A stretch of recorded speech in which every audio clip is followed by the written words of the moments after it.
Wait, don't send it to me yet. Okay. When I stop looking down, then send it. Michael, Shawn, and the Takeover Legends, where nothing's off limits. Free Agent Radio. Baby, tap in. Tap in. Tap in. Tap in. Michael, Shawn, and the Takeover Legends. Good morning, everyone. Shout to Jay Black, Sexy Mo, Shawnee Scott. I'm trying to get Jay on here on the IG Live. Let me see. Jay, for those who are just joining us who have never had this problem, Jay Black is the problem child of getting on IG Live. We don't know why. We don't know why he just can't have his screen pop the fuck up. But for some reason, we got comments already. Kathy, you up early? Okay, Kathy. Yes. Hey, Kathy. Good morning. All right, let me see if I can get Jay Black on here. Yes. We got a big show. We got celebrity Claudia Jordan on the show this morning. Y'all know her from reality shows, hosting reunions of reality shows. She's done stuff before that with Jamie Foxx on Sirius XM. And she's willing to go in. So shout to Claudia Jordan for actually rocking out with us. Rodney Perry. Damn, Rodney Perry is up early. Good morning, birthday twin. Damn, Rodney. When y'all birthday? September 15th. Oh, we got time. She said birthdays. Shout out to Rodney Perry. He's up in here. Let me read these comments. If y'all want to get on the Instagram Live, and Rodney, if you ever want to just, Rodney Perry said, "Kid back to school." Shout to them real fathers out there. Wow, okay, yes. That's what I'm talking about. No nanny. He's up himself doing it, getting the kids together, picking out the outfits too. I love that. Look, you gotta pick out the outfits the night before. We expect nothing less. Good morning, amigos. Stephanie said his first day back at work today. Pray for me with the teachers and kiddos. Stephanie, you got our prayers. I don't know about the rest of the crew. I pray at night. I don't know about I think Mo might pray at night. I think Shawnee. I pray at night and in the morning. Yeah, Jay Black just goes to sleep. Former thugs don't pray. I don't know about retired thugs. Do they? No, I'm playing. I'm playing. Like, what is he saying? I can't deal with you. So yeah, Mike was right. We got Claudia Jordan today. We also got Talent, the comedian. So we do have Talent coming up. Yes. It's a full morning. Mike was right. We got Claudia Jordan today. We also got we Talent. got a lot. Hey, I'm sorry. Okay, now I just sent it. So Talent, one of my longtime friends, actually had to host. And I'm going to get to everybody's good morning. Did host Bismarck's the legendary 1 2 1 2 1 2 1 2. He hosted his memorial. I guess it was a funeral memorial celebration, homegoing. Yeah. And I always thought that was a tough job because especially when they know you're a comedian, they're like, "Well, go ahead, lighten it up." But then thugs be on. Stephanie had a comment. Thugs be on their knees, laugh out loud, begging, please. Okay, I don't know what that. I sent you the request, Mike. Okay, all right. Good morning, Mo. What's going on? Good morning. How are you? Last 2 days of school for me. I'm waiting. Waiting I need for a what? break. My son goes to school all year round, for those who don't know. And so, I'm the Uber driver, the short order cook. And so, in between the show in the morning time, for him, I have to go back and forth to the school. And it's about like 40 minutes away. So I got 2 more days and I get a break from being an Uber driver. Oh, okay. Yes. All right. 2 more days and then you get to chill for a little while. Not sleep in, but at least chill. I ain't got to put no pants on. I could dress from the waist up on the show again. Why would you? Wow. Just saying. She gave the visual. Transparency. We got. I'm about to start promoting that. Michael, Shawn, and the Takeover Legends with Sexy Mo. Don't wear pants. Hey. Good morning, Shawnee Scott. What's going on? Good morning, Michael Shawn. Well, she's 2 days away from no school. I am 4 days away from starting school. Yeah, Texas start in August, which I never understood. I don't think kids should have to go to school in this heat in August. Like, they got out in May. Yeah, but I just think they should decipher it by the heat. Like, May ain't really popping with the heat. Like, I would think. Well, I guess that makes sense. In Texas, it's just hot. It might be hot at Christmas. We might be. I think these kids need a longer break. Like, get off in May, come back in September. Like, everything will be good. Like, stop. So, how was your night? It was good. I slept. I was asleep most of the day yesterday. So as long as you slept, that's good. Yeah. I caught up on rest. No track practice. Yay. For 29 more days. I'm counting down. 29 more days. They go back in 29 days. Sleep is healthy. Trust. All y'all people who talk about, I'll sleep when I die. That's not sleep. That's called die. It's called death. That's not sleep. That's called death. You can't hit the what is that noise? I had to tighten the mic because my kid's been over here playing on it apparently while I was asleep. So you can't hit the snooze button when you die. Like, stop. Like, I was asleep when I died. Like, every doctor I've ever been to, I'll say this 6,000 times, has always said the key to a healthy life is sleep. Yeah, and water. Yeah. And then the water is a secondary thing because you need water. But if you don't sleep, Stephanie said we got out in June, did summer school, and now it's our district primo diabetic. Okay. First day. Oh. That's Spanish first day. Good morning, Suave. Yeah, Suave. Good morning, Suave. Suave, man. Sorry. But for real, like, people, y'all gotta understand, sleep is super important. Jay Black, how was your night? Good night. Got all my Big Brother stuff in. Got all my Olympic stuff in. I watch my little shows. So yeah, I'm good. You got your Olympic. What'd you get your Olympic stuff in? Well, I was just all into that track and field yesterday. That track and field is dope. It's fun to watch. When you're not calling them men. Well, no, some of the women was a little masculine, so that's what I was talking about. Was it the dark skin ones or was it the light skin ones? No. Some of them they just look a little masculine. That's all I was saying. I can't be honest. I can't see some of them. No, Jay don't like women. Masculine. Jay don't like women when they have 0% body fat and they're toned up and muscles is like pop. He's not used to that. No, a lot of them was just Sydney McLaughlin from the USA. She's dope. She's really dope. Yeah. She won her qualifying heat. So yeah, I'm just been all into this Olympics watching. And then of course all my Big Brother stuff. I'm a little Big Brother fan. I like watching that show. All the behind the scenes. I have never watched that show one day in my life. They got live cameras on them. Like right now, I can log into this app and watch them and see what they're eating, what they're doing, what they're conspiring against. It's fun. That's the weirdest ever. Yeah. Why would you want to watch somebody like that? It's a show. It's interesting because they plot to vote people out. You can see who's conspiring against who's really teamed up. It's I don't know. It's interesting to me. I'm talking about for 24 hours. Between the show? Yeah. Yeah, like when the show is off the air. Why do we want to watch them? You can watch them go to the bathroom and sleep and stuff. Well, you don't watch them in the bathroom. You can see them go to the door inside, but then they come out. Hold on, somebody said you've been working out, Jay. Look like your face is slimming down. I take that. Thank you, Suave 7. Yes. I appreciate that. I appreciate it. Good morning, Afro Queen. Good morning. But yeah, that was my night. It is a little weird. That show is a little weird. Just to follow people that aren't even like. It's not like they talented. Just I'm following regular folks, just following them and then following them and then following them. But I've never been into like what was the place? What was the island? The show where they get kicked off the island. Yeah, Survivor? I never watched Survivor when everybody was watching. I was like, what? Okay, all right. But hey, everybody got their thing.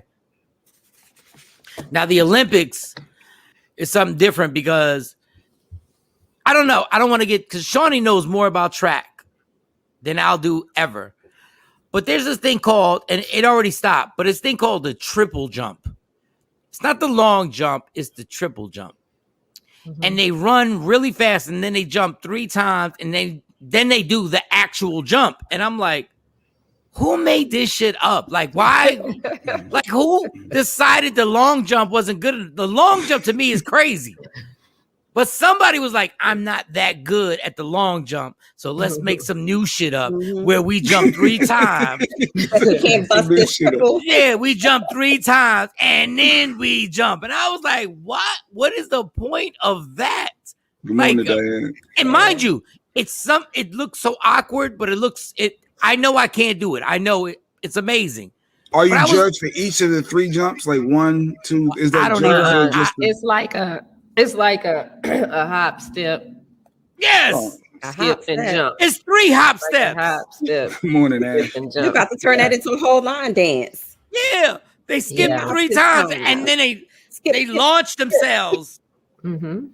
And then I'm like, but what the fuck is the difference? I know long jumpers be like, bitches, y'all just can't fuck with us. Like, y'all can't do this. Y'all can't do the regular long jump. And then the long jump came out, and when I'm watching the long, because I like you said, Mo, track and field is amazing, and sometimes you're not familiar with the rules and everything like that. So with the long jump, they all go in there, and they all stand, not all, it's just like some particular athletes, and mind you, there's no crowd there. So they bring their contingent with their country. So they'll have like 15 people or 20 people, and then before they jump, if you nice with it, you start making everybody clap, and you do this, and then they look. Okay. They're like, "Come on, clap! Come on, clap! Then put your hands together. Come on, clap! Yeah, come on, clap! Everybody, clap!" So one, I think it was it an Italian dude? He got him clapping. He was like, "Come on, clap!" He was like this. He was like, "We going!" Motherfucker took off and killed it. And I was like, okay. So then I see now the females are doing. I'm like, oh, they all do it and clap. They're like, clap. Come on, clap. Hop, skip, and jump. No, there's not the hop, skip, and jump. There's the long jump. That's what Rodney's saying on IG Live. Yeah. Oh, it used to be called the hop, skip, and jump. So this girl got everybody hyped, and she takes off. And there's a point where you take off where there's a little dude that if you step on it and you step too long, he just puts the red flag. Yeah. Or he puts the white flag. The white flag is you're good. Mm-hmm. The red flag is that don't even count, bitch. Like that's what it is. He just throw up the red flag. Said that don't even count. That don't even count. And it ain't his fault. They got all video evidence, the whole 9. So this girl was like, and I was like, go get it. She was kind of cute. I was like, go get it.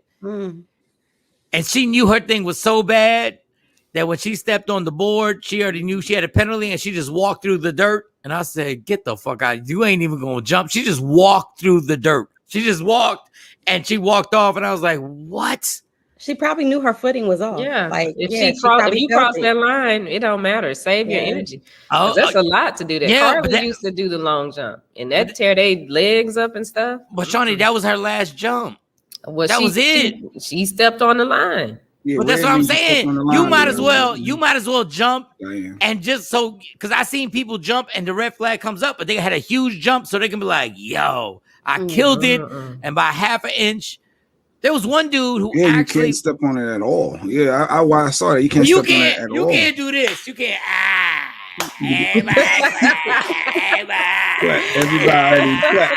Everybody. No, you gotta jump. Damn it.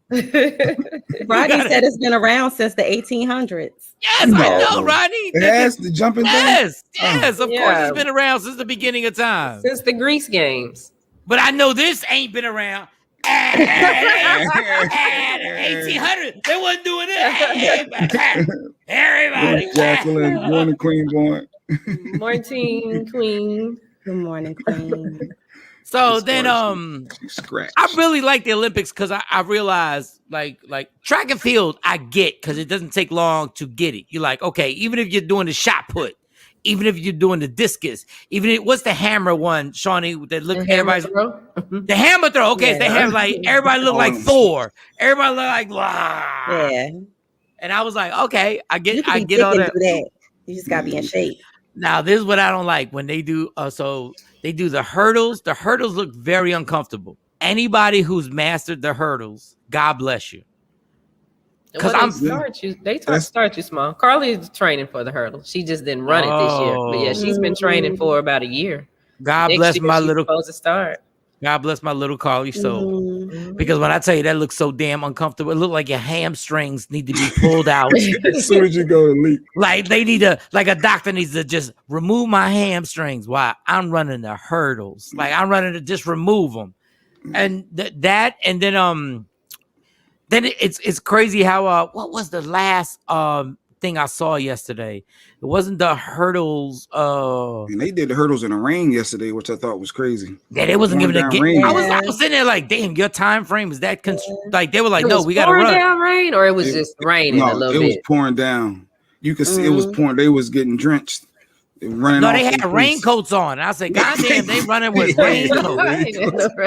When they shot the gun, I was like, God damn, raincoat number 5.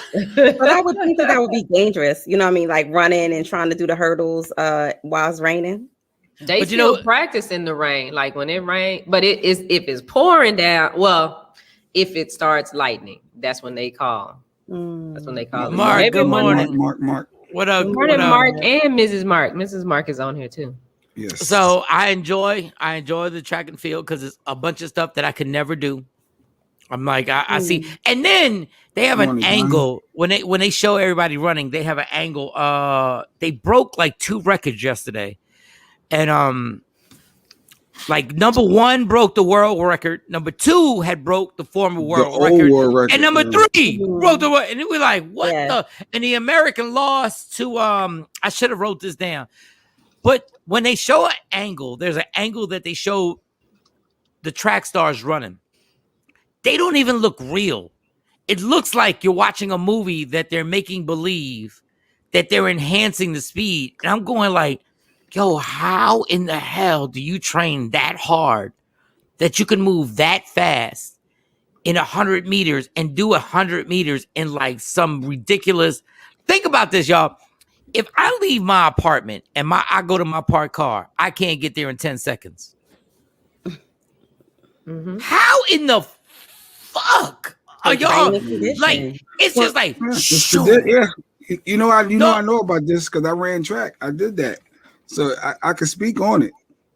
Spanky, you ran track in high school? I ran track. No, not in high school. It was middle school. Junior high. It was middle school. Yeah, it was middle school. Oh, middle school. They be like, you don't shut the fuck up. Okay, yeah. Okay. He's a part-time coach too. Okay. He'll call Carly before the track meet. Jay Black, what was your time? What was your time? What was your time? I don't like to go into exact numbers. My God. You know, sometimes it ain't always about breaking records and winning medals. It's about being there and being a part of it. And I did part of the team. The 200 and the 16 by 400. I did the little relay. That was my 2 events. You were in the 7th grade. I was still the 200 is the 200. You still got to train and prepare. You had they didn't even do seconds. They did minutes. Whatever. What was your time? 10 minutes. Did you make it to the pen relays? Yes, I made it. Yes, I ain't win at the pen relays, but I made it there. Yes. Yes. No, I'm not. All right, you keep sleeping on me when I was in middle school. Yeah. For those who don't know what the in through the nose, out through the mouth. That's what they used to teach us. In through the nose, out through the mouth. Is you I never ran 1 lap of track, and I know that, Jay. You ain't dropped no knowledge. You dropped no knowledge. No special tidbit. I knew that from the swim team. Goddamn. Pretty much any sport. Yeah. Yeah. No, pretty much life. In through the nose, out through the mouth. You don't give me no credit. All right, it's all good. You can go to an aerobics class. In through the nose, out through the mouth. When you're having a baby. In through the nose. Having a baby. In through the nose. Through the mouth. Yep. Out through the mouth. You can be choking on something at a barbecue, and they're like, in through the nose. Out through the mouth. A girl could try and make you not come too fast. It's like, boo, in through the nose. Breathe slow. In through the nose. Listen to me. Take the titty out your mouth. In through the nose. In through the nose. Out through the mouth. Fucking cloud all y'all want. But yes, the Olympics is on. Oh wait, did Simone do good? She was supposed to perform at 4:50 this morning. I set my DVR. Oh, damn it. She was back on the balance beam. I don't know if I said my whole thing. How we feel about Simone Biles saying, I got a lot of things going on, and then picking and choosing when she like I was with her. I'm with her. I rock with her. Mm-hmm. But let me try and make this like real personal. Boo. When you say you're not going, you can't come back. Yes, she got a bronze. Yes, she only got a bronze. Why? Yes, she can. She didn't compete with the team. She did her individual. Mm-hmm. And they have the team competition Mm-hmm. and then the individual. And I understand that because I feel like her little coaches and trainers should have fought a little bit harder for her. Mm-hmm. And that whole thing of, we're not gonna judge her on this. Because the team ain't with me. So why I'm helping y'all out. When she broke it down, I really understood her a lot. Mm-hmm. A lot. I heard to break it down, but you got to say no or you got to say yes. Mm-mm. Yeah, you do. No to y'all, but as far as me over here, what I want to accomplish for myself. Yeah, but you didn't accomplish. But what you did is you ruined. Like, wait a minute, what? I'm on her side. No. Simone Biles just ruined her legacy by winning a bronze. I don't. You were better. So. You were better off not competing at all. She never lost. No. Simone Biles is the GOAT. That's like Michael Jordan. That's like Michael Jordan winning a bronze. It could happen. You ain't gonna No, Michael Jordan never won a bronze. Never in his life. Never. I still think it humanized her even more. But and made her more relatable. So why couldn't she compete? Why? But my thing is like this, and I'm on her side, right?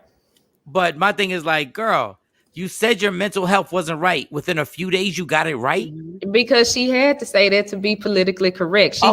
She couldn't say, I ain't doing this because y'all ain't got my back. Because that's really what it was about. And I said that it's not her mental health. She tired of carrying some people that's not going to have her back.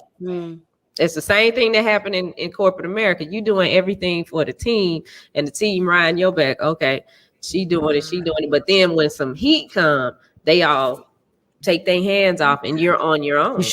When she was done, she should have left. She left. Like her advisors, she did that. She went back. She only went back because her sponsor said, you got to do something. That's why she went back.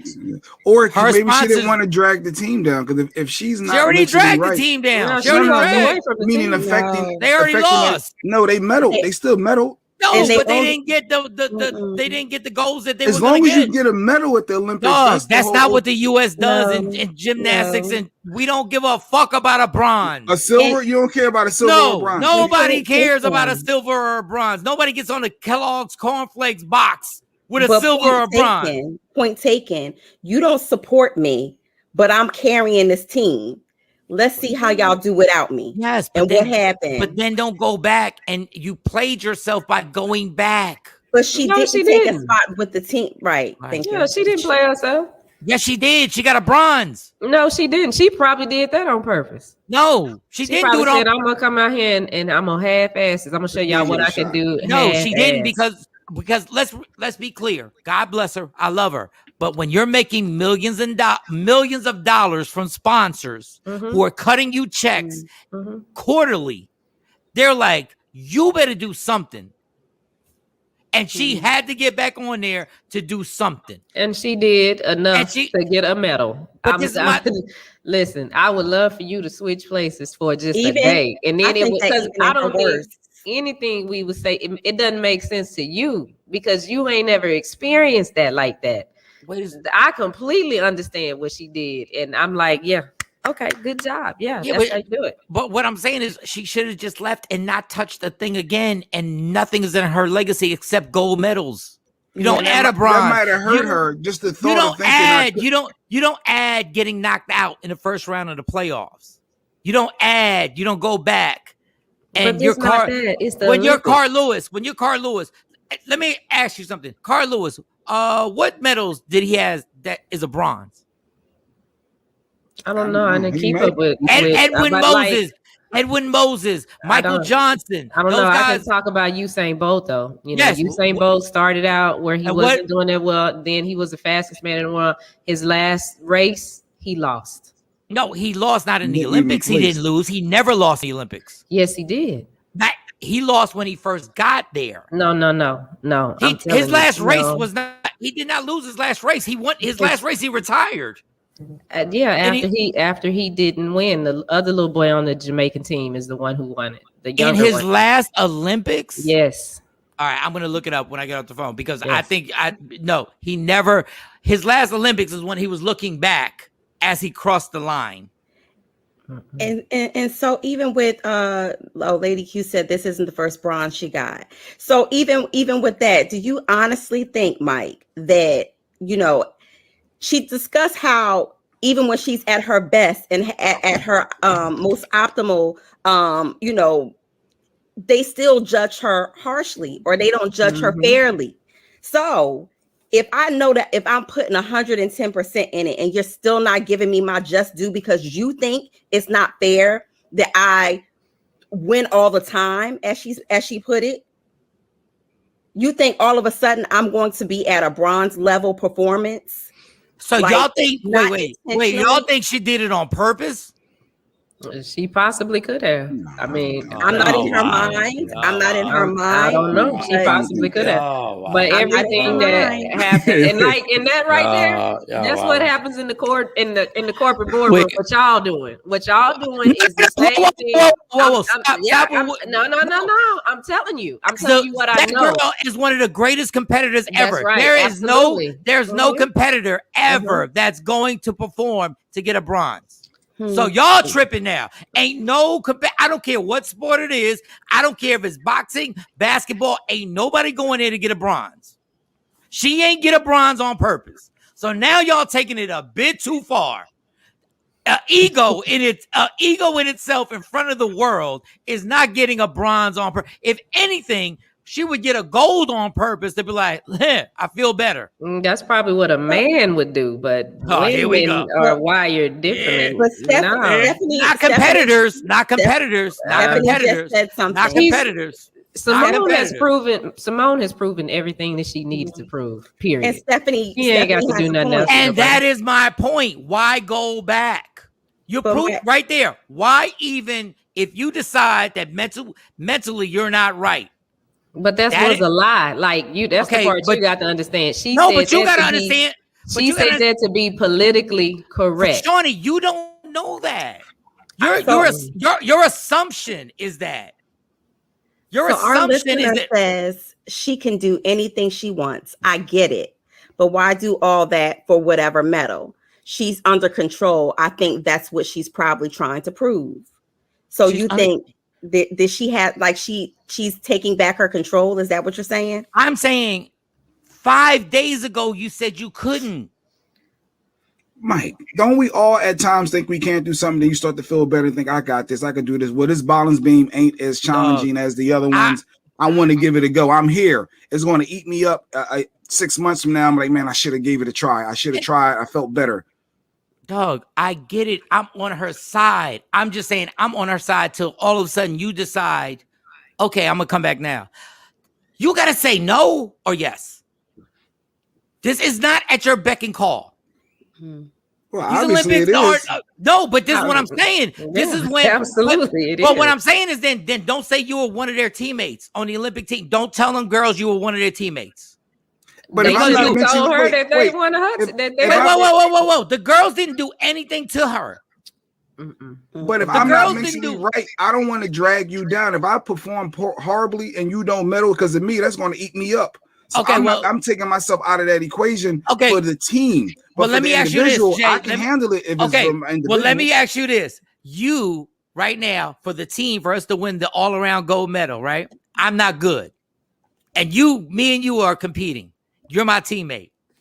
Once again, before I go any further, I have supported her. I still support her. I'm just giving an opinion on something. If you're a teammate, if me, Jay Black, we're teammates, and I'm not good, Well, you wouldn't be my teammate. You wouldn't even be there if you ain't good. Wait. No. I'm not good mentally. What the fuck are you talking about? I I'm not good mentally. Skillful. Smart ass.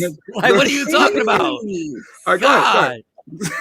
So we compete, and I go, when you need me to win a goal, the team win a goal. Mm-hmm. I go, I'm not good. Then 4 days later, when it's just me winning a gold and a chance to win, I go, now I'm good. So I took a gold medal from you because as a team, we could have won a gold medal if I was performing.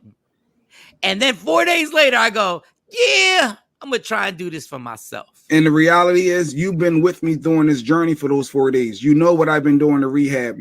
I'm with you. I'm still clapping for you. I'm cheering. They know that I'm working through these twisties challenges. So it's not like I just disappeared. You with me on that journey to know as a teammate that I'm fighting through this.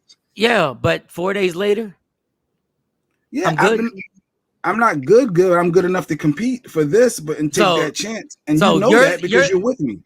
Listen, Jay ain't say this is what when we have these conversations, this is what kills me. Jay, say what you would really say if I really sold you out, and then 4 days later I went for myself. It's not. I don't think it's you selling me out. I think your mental is your mental. Okay, how about this? How about this, Jay? How about this? We do a comedy show and we can make $20,000 and you're part of it. And we can make $20,000 and we're part of it. Then 4 days, I say I can't do it. I'm not mentally right. Then 4 days later, I make $50,000 without you. I'm the main focus. You don't look at me sideways and go, wait, you're good now? See, you couldn't, and you're gonna say you couldn't try? You couldn't try 4 days ago, but now you're good to get your own individual money? Once again, I'm on her side. I'm giving a perspective. Before everybody goes crazy, I'm giving a perspective. Because all those people on that team, their money goes up if they all win a gold as the U.S. team. They all get money.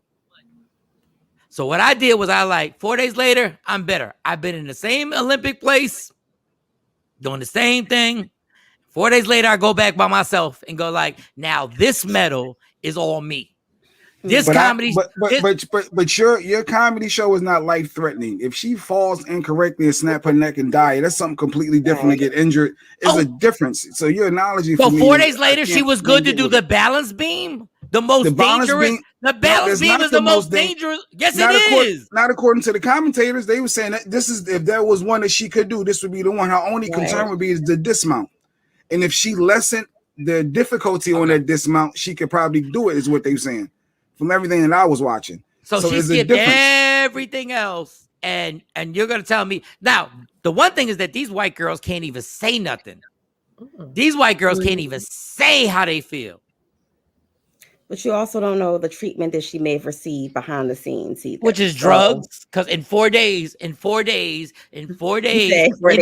getting high. In 4 days, they're giving you drugs. If they want to get your anxiety down. For the last 4 days, she's a competitor and watching her people compete. And you're inspired by that. You want to do it too. You're there. There's a vibe. It's an energy. And it's I think I can. I've been practicing behind the scenes. I'm getting all these encouraging words. And then I know the balance beam is the least life-threatening. Yeah, as a competitor, I'm sure Michael Jordan or LeBron James, they're going to want to get out there and give that a shot. No different than the NBA Finals. It's Game 7. Your team needs you. You've been hurt, but you're going to fight through it. You're going to try, or I don't know. I just look at it differently. Yeah, let's go back to your football analogy. I'm glad you brought that up. Let's go back. Let's go to your football analogy right now. Let's just say you're a football team or a basketball team, and you say, I am mentally out of it. Not going to. And once again, I'm not downplaying. I'm just putting this out there. I'm mentally out of it. Can't play with y'all. He gets traded. 2 weeks later, he's playing in the NBA Finals saying, I'm better. Got traded from your team. Let's just say it was possible. Got traded from your team. And he said, first round of playoffs, can't do it. Can't do it at all. Gets traded to another team. And 3 weeks later, NBA Finals, he's playing. What'd you say about him, Jay? And don't just do it for the radio. If it's not life threatening, there's a difference. But her situation is life threatening. Okay, right? football. Round off, hand off. Hold on. Let's switch. Let's do football. Football is life threatening every time you get on the field. Let's do football. It's life threatening every time you get on the field. There's nothing more dangerous than football. Mm-hmm. And he goes to another team and says, "Okay, we now in the Super Bowl. I'm playing. 3 weeks ago, you weren't playing for the other team." 3 weeks ago, you said I wasn't good. Now you want to risk your life for whatever, the Raiders, the Dolphins, or whatever. What you going to say about that football player, Jay, when he leaves your team? I don't know the rehab procedures them 3 weeks. Just like T.O. with the Eagles. He was hurt, broke a leg. He came back right for the Super Bowl. Like, Jay, I don't know the rehab. I'm not trying to win. Jay, I'm in favor of her. Stop trying to win the argument. And just say what you would say if a guy left your team and said, I can't play in the first round of the playoffs. And then 3 weeks later said, mentally, I'm back. And he's helping somebody else win a Super Bowl, which is himself. What would you say? I would have to know his full journey. I couldn't just look at it as a blanket. So I can't. I know you want me to just say, yeah, I feel some type of way. No, because I know you as an Eagle fan. I know you as an Eagle fan. Contrast. But that's I know you as an Eagle fan. I know you as an Eagle. I'm just saying, if I'm on that team and I go like, oh, for real, you're good in 3 weeks to do your individuals, but you left us hanging 3 weeks ago? Like all of a sudden the medication they gave you kicked in and you're good now? But you don't know what, because even before the Olympics, Simone did an interview where she talked about people being upset because they were not as good as her, and she knew that she was treated differently. So you know, you don't know where all of it was coming from. And at the end of the day, in my opinion, her trainers, her coaches, her team should have fought harder for her to be able to be judged the way that she had always been judged. But to, you know, to come out and say, well, we're not gonna count that because the other girls can't do that. Well, who's complaining about what they can't do? Because it didn't start when she got to the Olympics. It started right here in the States. And I get it, and I totally understand it. But I think that Olympics is just icing on the cake. Yeah, well, but when you miss your first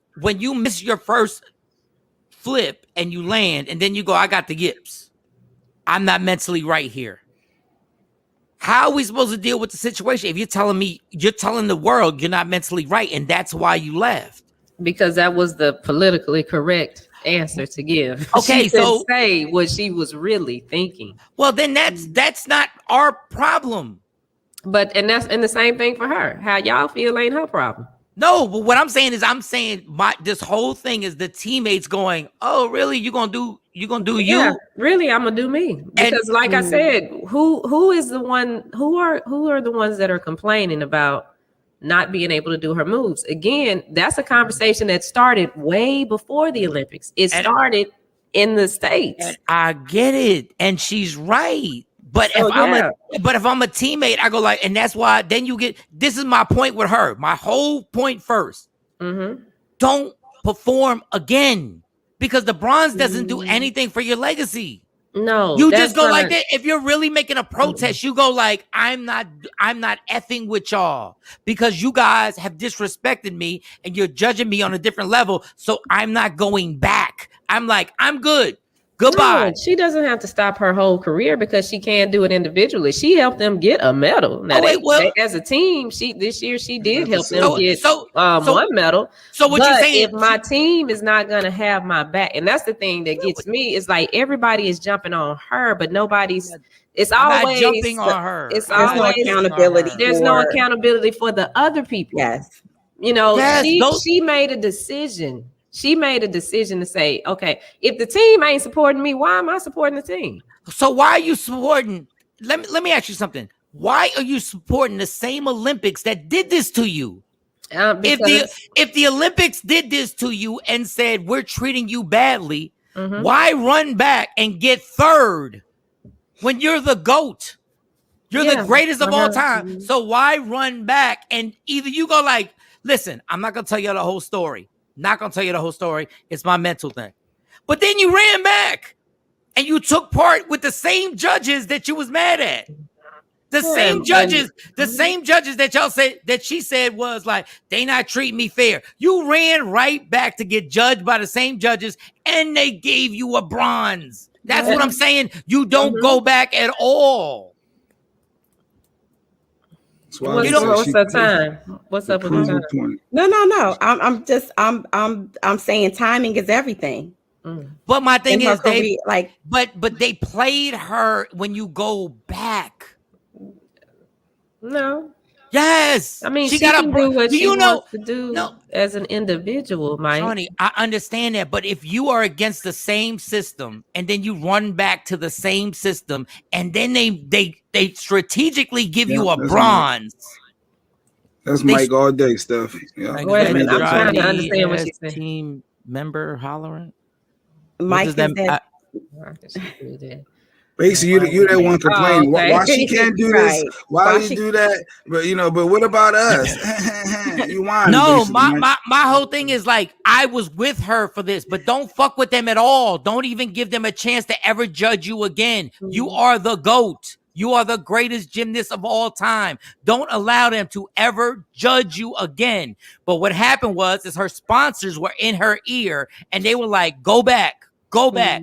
And my thing is, get on a flight and get on out of there. You don't have anything to prove. You're literally the greatest gymnast that has ever touched the mat. And then when you go back and get judged by the same people that you know were screwing you to begin with, and you get a bronze, it doesn't make no... Jay, you don't want to not place. You want to. Let me ask you something. Does Tom Brady give a damn about losing the Super Bowl? No. All he worries about is winning the Super Bowl. Tom Brady don't give a damn about second place. Carl Lewis don't give a damn about second place. None of the greatest ever. She is on that level. She is one of the greatest ever to ever touch that mat. She don't give a damn about the bronze. She ain't gonna put that bronze in her house. She don't care about the bronze. Those people are on a level that you can't touch. Don't give a damn about all bronze and silvers. All they're worried about is that I have the world record and I'm killing it. That's all I'm saying. Like, why play yourself? Don't ever mess with them again. Ever. So I think as with any person who's in any type of competitive sport, there's always a method to their madness when you see a shift like this. So none of us know what's going on in her mind. None of us know what her ploy or her plot is or her end game to this whole thing is. But I definitely believe that there's a method to her madness to why she chose to go ahead. It's called her sponsor said you better do something. And we're giving you $20 million. But even like we can all deny that and never got another sponsor, Mike, she's set. I don't even think it's so much about the money. No. When somebody says, you have signed a contract, the last thing you want is that lawsuit to come back to get that $20 million. That's true. Like, I was just like, don't perform for these people. But for $20 million, allegedly. Yeah, and I would have done it too. And then do it like, Mike, you got to get $20 million. You got to get, and I'd have been like this.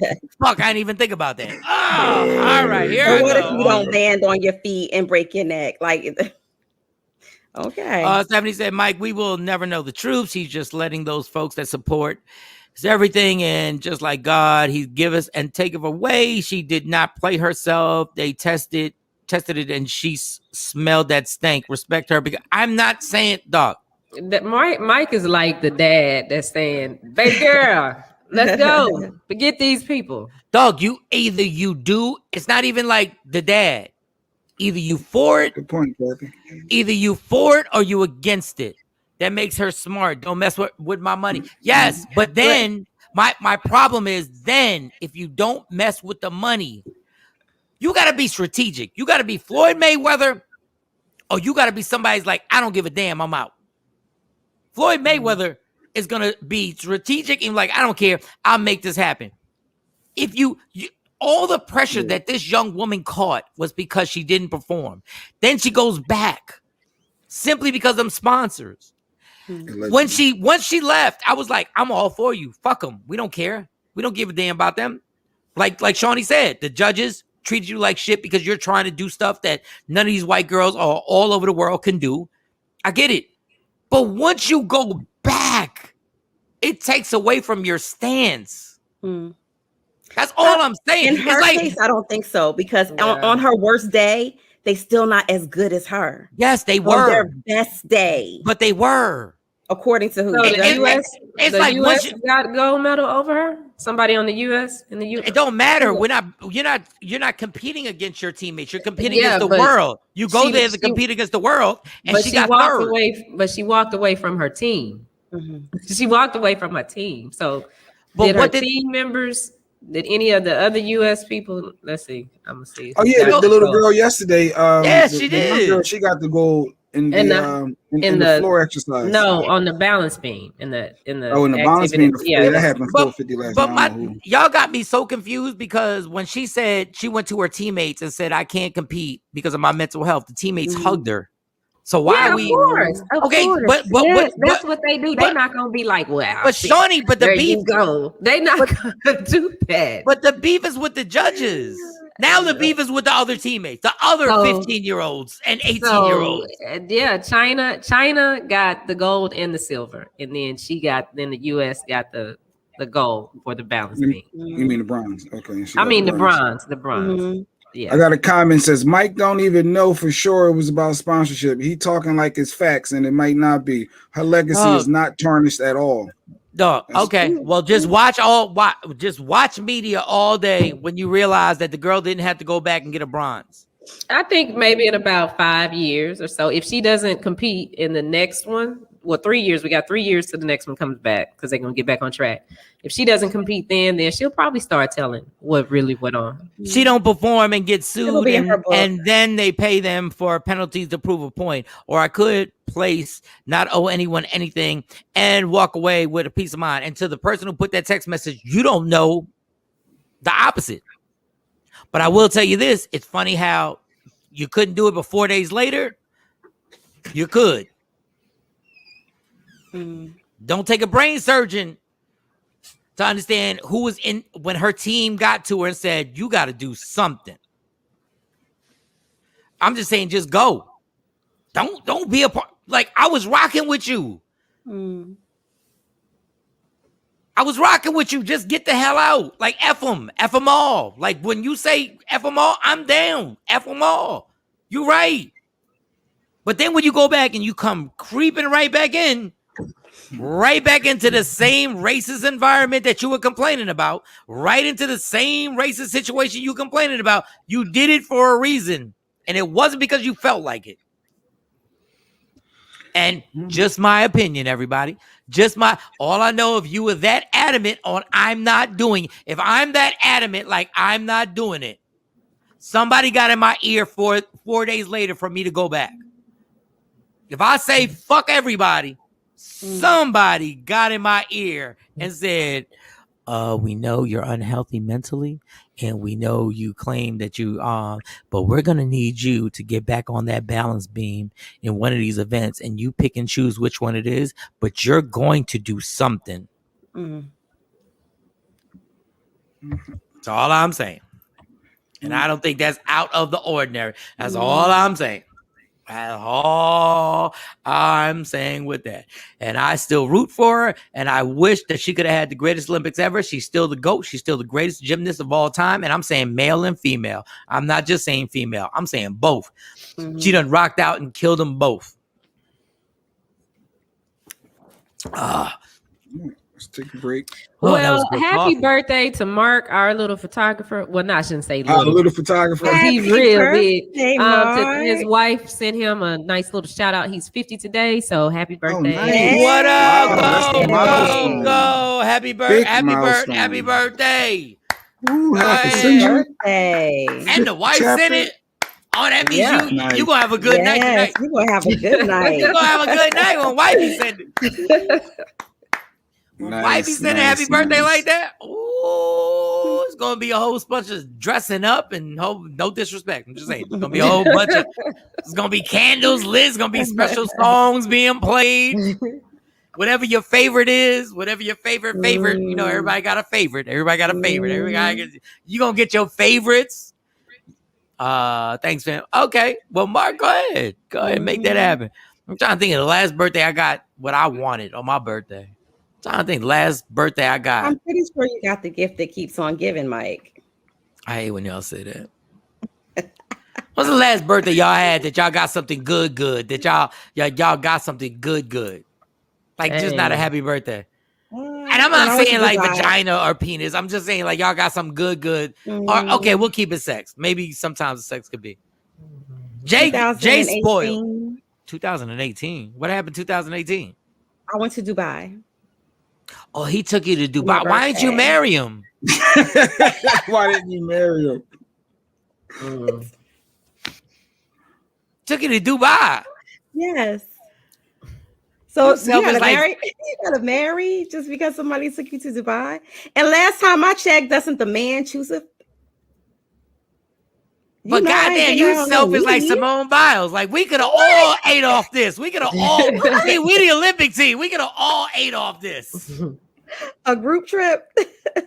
No, he could have at least invested in the morning show or something. Like why? What the hell? Oh, okay. So did he go? Did the person go with you? Yes. And y'all, how long were y'all in Dubai? It wasn't a quick one because 24 hours. Then maybe not. No. We were there for like 7 days. Oh wow. I repeat my question. Why didn't you marry him? You still talk to him? Of course. Nice. What kind of question is that? What do you mean? What type of question is that? You know how many people I've been on vacations with I ain't never talked to every day? What the fuck are you talking about? You've been on vacations. You done been on vacations and never talked to the. I changed my phone number. God damn it! I changed my phone number. I don't never want to see you again. It wasn't Dubai. Maybe it was Orlando. But fuck, don't get bougie now. It was just Florida. So what? It was still Orlando. It was nice. Disney World. It was all inclusive. God damn, it was all inclusive. Wow. We saw the water. Yeah, we saw the water the whole night. God damn. What is that thing in Orlando with all the clubs and everything? The clubs, Pleasure Island. Man, listen, Pleasure Island. If you ain't never been to Pleasure Island, it ain't for kids. It's just a mall of bars outside, and Mickey Mouse just happens to pop up every once in a while. Oh wow. What a drink. Man, that is amazing. Might be like this last time I'm going to do anything with that chick. Right, real talk. Yeah. You gotta be kidding me. Mo tried to act like it didn't happen to her, but I'm sure it's happened to many a chick. Of course not. But I'm just saying, well, what's the worst trip you ever been on? Like you actually been on vacation with somebody and you was counting the seconds until you couldn't get off the island? No, I've never been. Have I?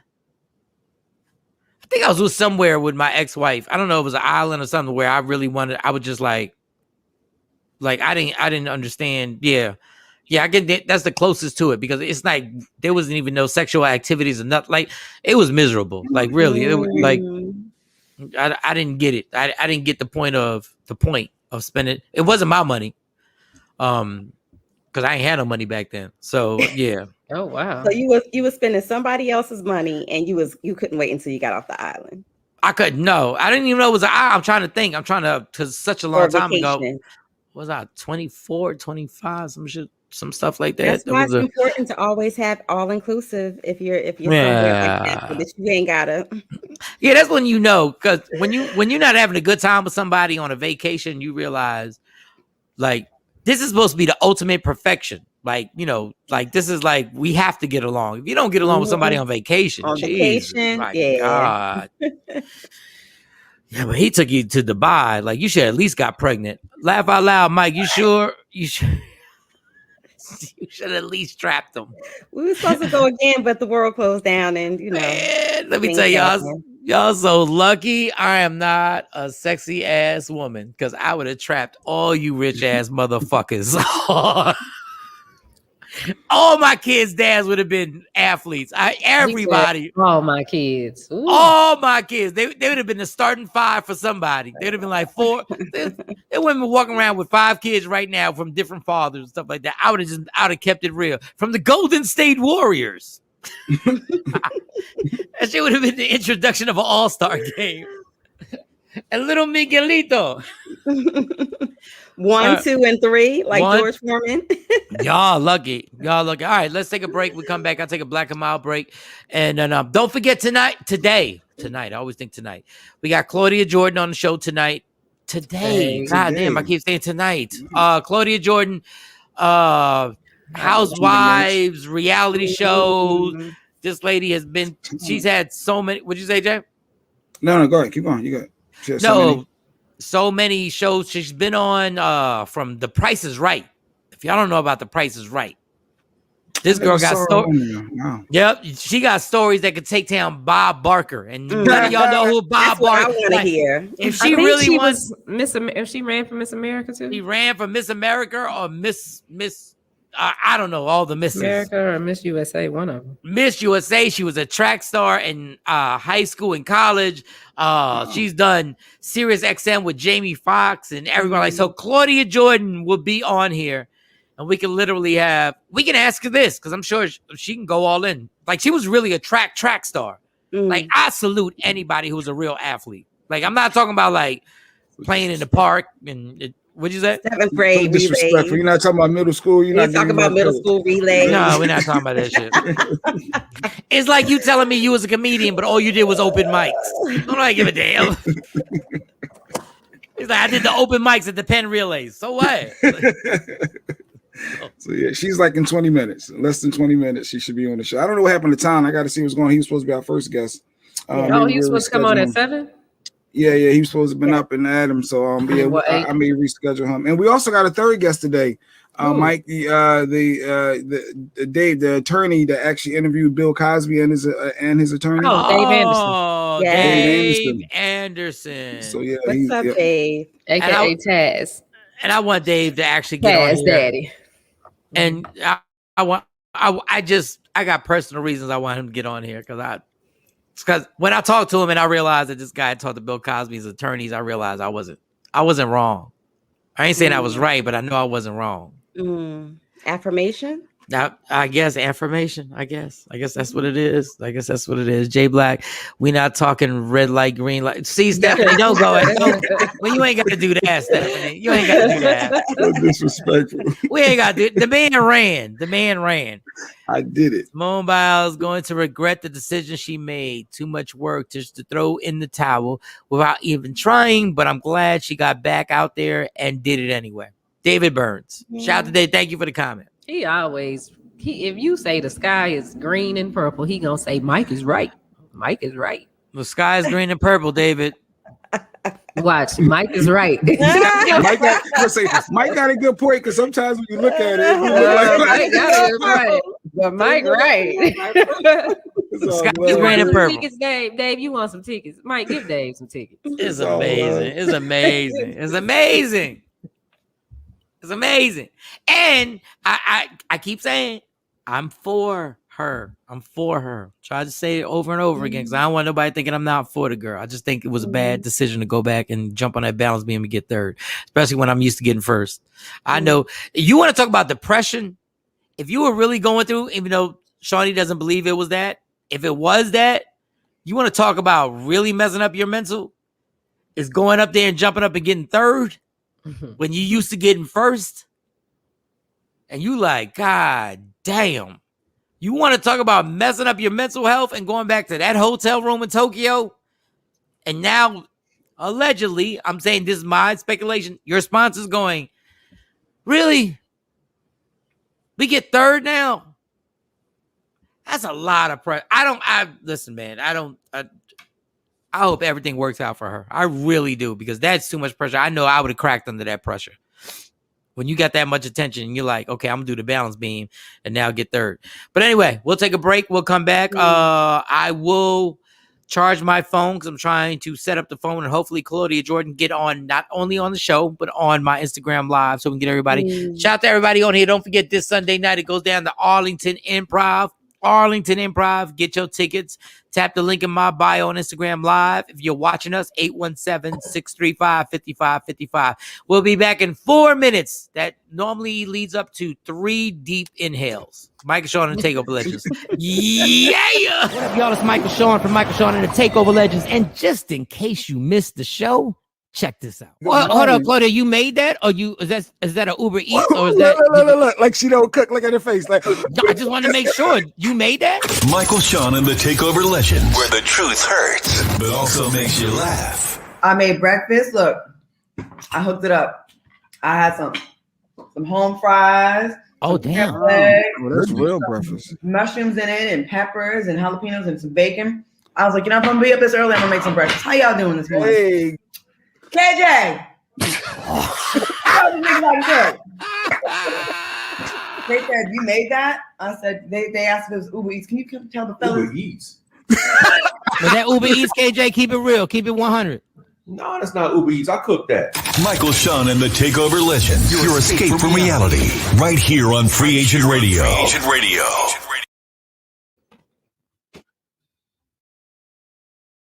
Michael, Shawn, and the Takeover Legends, where the truth hurts, but also makes you laugh. First of all, when you did that, let me clear my throat. Did you know Dougie Fresh? Did you have a setup with Dougie Fresh? Was it a routine or did it just happen? Well, first of all, Dougie was not in the original recording that was done at Bahama Bay. Oh, okay. That's what I thought. Don't worry about it. Don't even worry about it. The way that came about, I'm going to try to tell you the most abbreviated version of it. Well, as a matter of fact, let's just talk about the night at Bahama Bay. The original, okay. Yes, which is the original recording, or rather, which is where the original recording comes from. Right. The way that even came about is my manager is from Philly, Walt Reeder Jr. Shout out. Walt Reeder. Yes, what up, Walt? The absolute best, all right? He booked me for a show in Philly that night because of the record that I had, 20-minute workout, which is a go-go record, which was now that you mentioned Dougie Fresh, which is based off of a beat from a track from a Dougie Fresh record, I'm Getting Ready, right? Which was produced by DC's own Red Essence. We're going to get into that part in a minute. So I was booked to do the show, and we just happened to perform Let Me Clear My Throat. And we recorded it live in one take. And nobody in the audience knew that we were going to record the song. The only folks that knew that we were going to do the recording was myself, my DJ, and my mobile studio engineers. That was it. Nobody knew. We had the place mic'd up and everything. Nice. So I counted it off, and we went into it with one take. And I guess 25 years later, the rest is history and God's blessings. You know what I mean? Michael, Shawn, and the Takeover Legends. Your escape from reality. Right here on Free Agent Radio. Free Agent Radio. Don't never stop if you want to be on top. Yeah. Tap in. Tap in. Shawnee, you don't want to put the tap in this time? Yo, she sees me just go by the screen. Yeah, I can see you. And I'll be like, and I hear it, I'm like, oh, let me sit down real quick. I was going to get like my if bottle. you're still moving, like if you don't start sitting, then I'll play something else. But if I see you start to bend, then I'm like, okay, we can go. I heard DJ Cool. I was like, I got a few minutes, DJ Cool. And I walked by the screen to go get my water. Then I was like, it was like, I was like, what the hell? Okay. Hey, we got to shout out one of our friends. Who? You might not know this, but KJ in Denver. KJ. She walked away from her job. KJ left. She resigned. She said she's making some major changes, and it was a tough decision, but she's out of there. KJ, when I worked at K104, worked for KRB and was so cool to me, like was so nice to me. But KJ is an entrepreneur to the 8th level. Like she gets it in. Like she gets it in. So we congratulate her for her move, and God bless her. Kev, you see the shirt. KevinKersey.com. Yeah. You see the shirts. I need another shirt, Kevin. You see the shirts.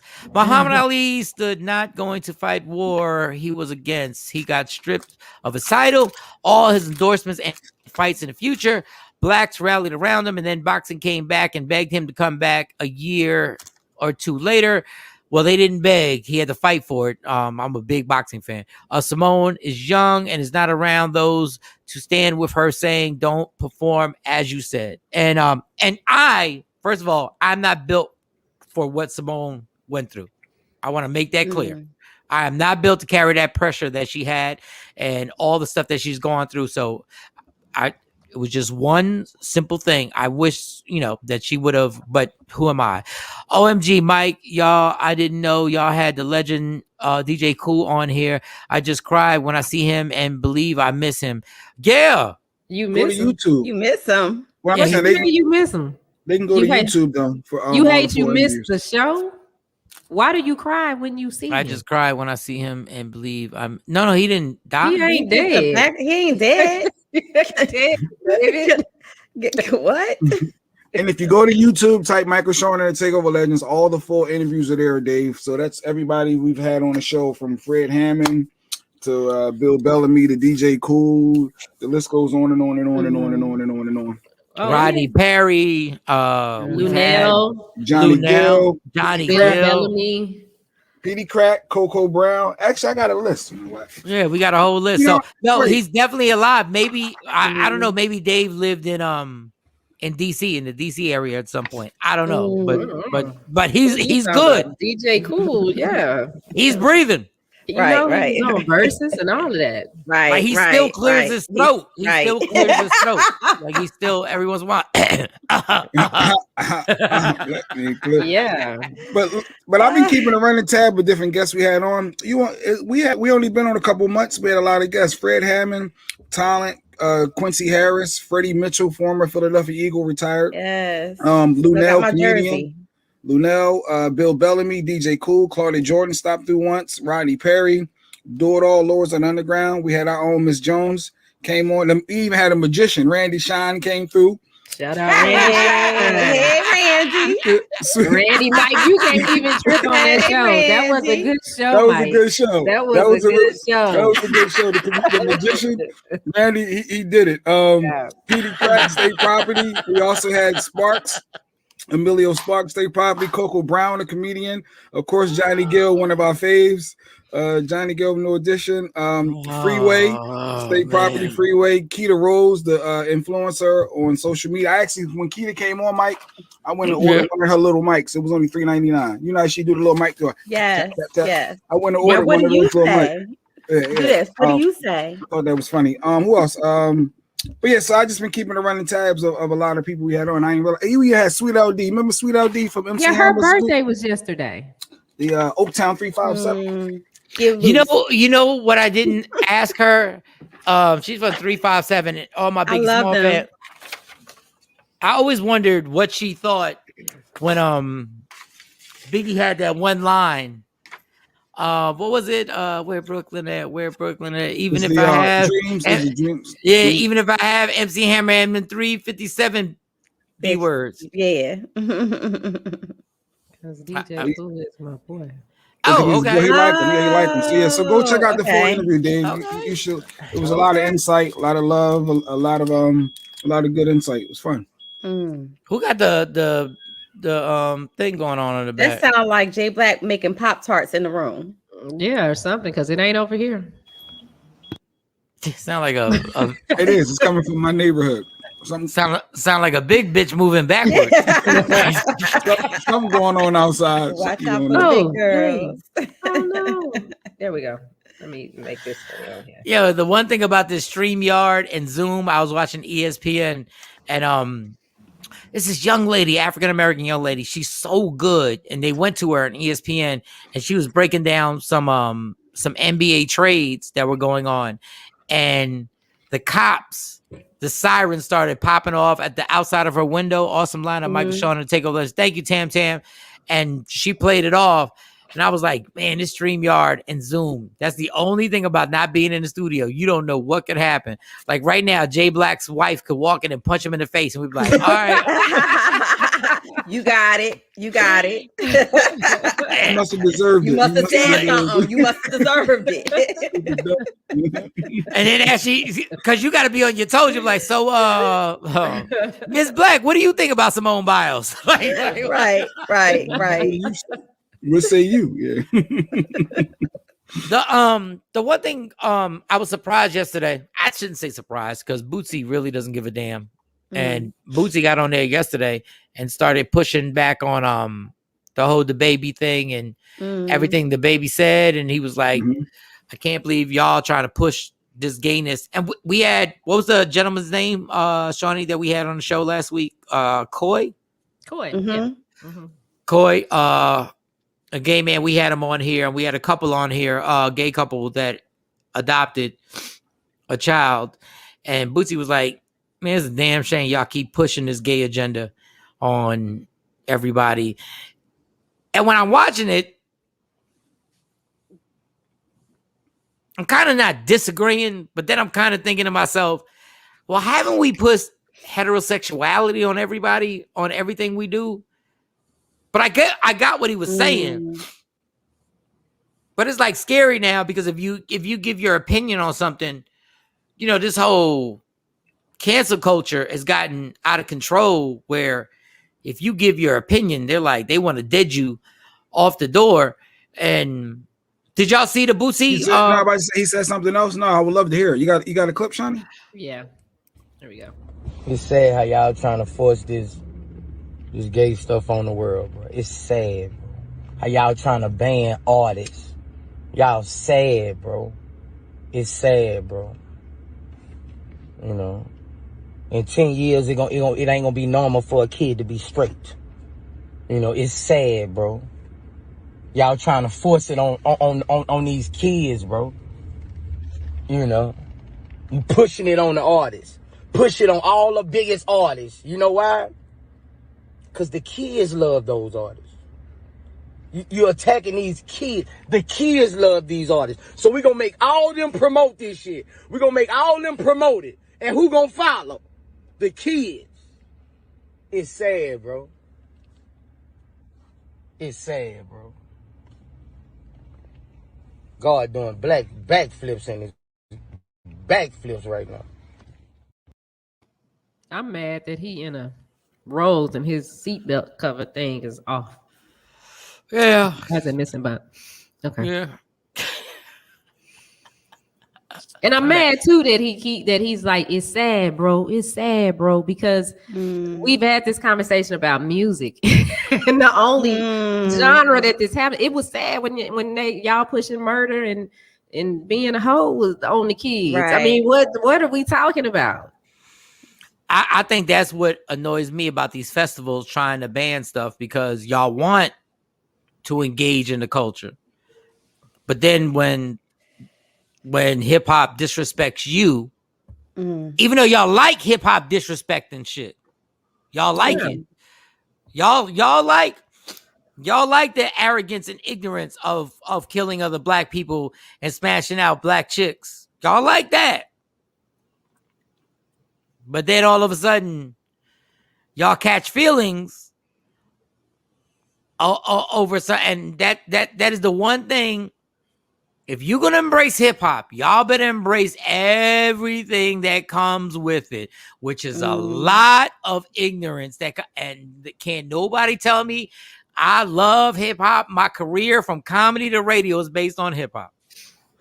But y'all can't pick and choose when y'all want to fuck with us. So was there some truth? Was there some truth to what Boosie was saying? I mean, what part? What part? I don't know. I'm just playing devil's advocate. What did he say in the beginning? What? No, he was just like the gay agenda is being pushed on young kids. Okay, but the criminal agenda was being pushed on young kids. Yeah, and it was accepted. So that's why I'm like, he needs to have the same passion all the way across the board. All across the board. But I think the grand scheme of things is that the people making the money off of it have now decided we'll make a bunch of money until you decide that you offended us. Yeah, but if they would, the people that make our music say, okay, well, we just gonna stop all the foolishness. Now there's no portal or gateway for any of this to happen. Take control of the music. But we've never had control of the music. But that's what I'm saying. They need to take control. But then it's hard, and it's not the change wouldn't happen overnight, but they would, break away from the record companies, work to build something. start getting behind some other people that's trying to build their record companies. It might not, get to where you want to see. You might be dead by the time it gets to where it needs to be. But if you so concerned about what's going to happen to kids in 10 years, do something to help kids in 10 years. And I'm not disagreeing with that. I just, because being gay is, that's one thing, so, okay. So Boosie, you don't want your kids to grow up and be gay, but they can tote a gun, shoot somebody that disrespect them, impregnate a whole bunch of women. Why do you bring up other scenarios if he's talking about that? Why is it and that's my whole point in this, is that we're dealing with these festivals trying to ban people for something that's okay. They can, and even the white artists, it's not just the black artists, even the white artists can sit there and promote their agendas and don't get banned. But then when somebody says something that offended, David said right, Mike. Yeah, well, it's always gonna be right, Mike. but you said Mike first. You said Mike first. If all action, my man Paul said exactly, if all the lyrics were talking about white people, it would never fly. If they were calling white girls hoes and talking about robbing white people, hip hop would have never made it. But let's take a step back. There are a lot of songs in our lives that we've rocked to. Like, we sing the words to the shit. So we can't just put it on rap. We got to put it on ourselves, that we have sang the words to this white shit. White lines. Not even white line. We can go more to Jay-Z songs. Cash Money Hoes. We was rocking. Yeah. And down south rappers, we was rocking. Drop that ass. I got a pocket full of stones. Like, we was rocking. Nobody's pushing on the kids. I don't know if you turn on the TV, Jeanette. I don't know. I was just wondering if there was some truth to 10 years from now. Could it be a case where it's weird to have a heterosexual relationship or dog? Not, like, I said this joke like 8 years ago. I said there's good. My joke was based on this. Y'all keep wanting people to come out the closet. Y'all keep pulling people out the closet. And watch what's going to happen. One day, you're going to be around self, they say, right? Yeah. And one day, you're going to be around a group of guys, and a woman with a fat ass going to walk by and be like, yo, she got a fat ass. And the guys are going to look at you like, you like girls? I saw a TikTok like that. The guy is a good looking guy in his car. And he's playing he's playing what's the song, but just kicking by Escape, and the little title over the top says, "Them, I bet you got all the girls." Yeah, I just see that. And then it has me, and then it plays that this is for the niggas, strictly for the niggas. I was like, well, okay, thank you for letting me know. Let me move on. I kept saying, y'all keep pulling people out the closet, and this is not about people in the closet. I'm saying about heterosexuals who are obsessed with bringing people out the closet. Wendy Williams was fucking obsessed with bringing people out. I said, okay, y'all keep playing them games. Y'all look what China just did. China just, Black China, that is. She just posted about Tigger liking trans, and she was like, come on, you like them because I do too. And she ain't move away from that. You know how sometimes they be like, oh, my social media was hacked. She put him out there on Front Street. But they've been saying that about Tigger for years, so don't nobody care. But this is my whole heterosexual point, and this is the two hypocrisies. Number one is my whole point. You keep trying to put people on Front Street for what? Why? China, what you get out of it? Like, what is the point? Like, you want to keep putting people on Front Street. Then number two, y'all ladies want to eat coochie, and it's all good. So guess what? No, I'm sitting there going like, y'all keep trying to pull people out the closet and try and put people on Front Street, and it confuses the whole thing. Man, listen, I think you should be as gay as you want to be. If I was gay, I'd be the most flaming dude ever. Real talk. Twirling and spinning and all that. I'd be tying my shirt up. You would see my navel all the time. That's so stereotypical, though. No, but I'm all gay is not a one size fit all. But you gotta listen to me. You gotta listen to me. I'm a flaming heterosexual. I would be a flaming gay dude. I promise you. I'm telling you on my side. But when y'all keep trying to pull, I kept saying, y'all keep trying to pull people out. Y'all forcing people out. Some people, if they decide that they don't want to get pulled into the front, let them live their life. Yeah, that's their business. That's their business. And I don't necessarily think it's not living in your truth. Like everybody, harps on that. I think it's more so it's my business. It's my business what I do. And I think that we're so caught up in that forcing people to tell you I'm gay. Okay, so they say it, now what? How does it affect your life? How does it move what you doing? Was she asked that question, Mo? Like, where did Black? That's a good question, Tan. Like, where did it come from? With Black saying that she just outed Tigger just to out him? Oh, she posted it on Twitter. I know, but is there any reason behind it? Well, I think that because we're talking about the whole, the baby whole thing has opened up a new conversation, a new wave of conversation, especially in hip hop. Cappy, good comment, Cappy. In this video, I just might rock an Ezekiel crop top. But I will say this is where the hypocrisy goes all so crazy.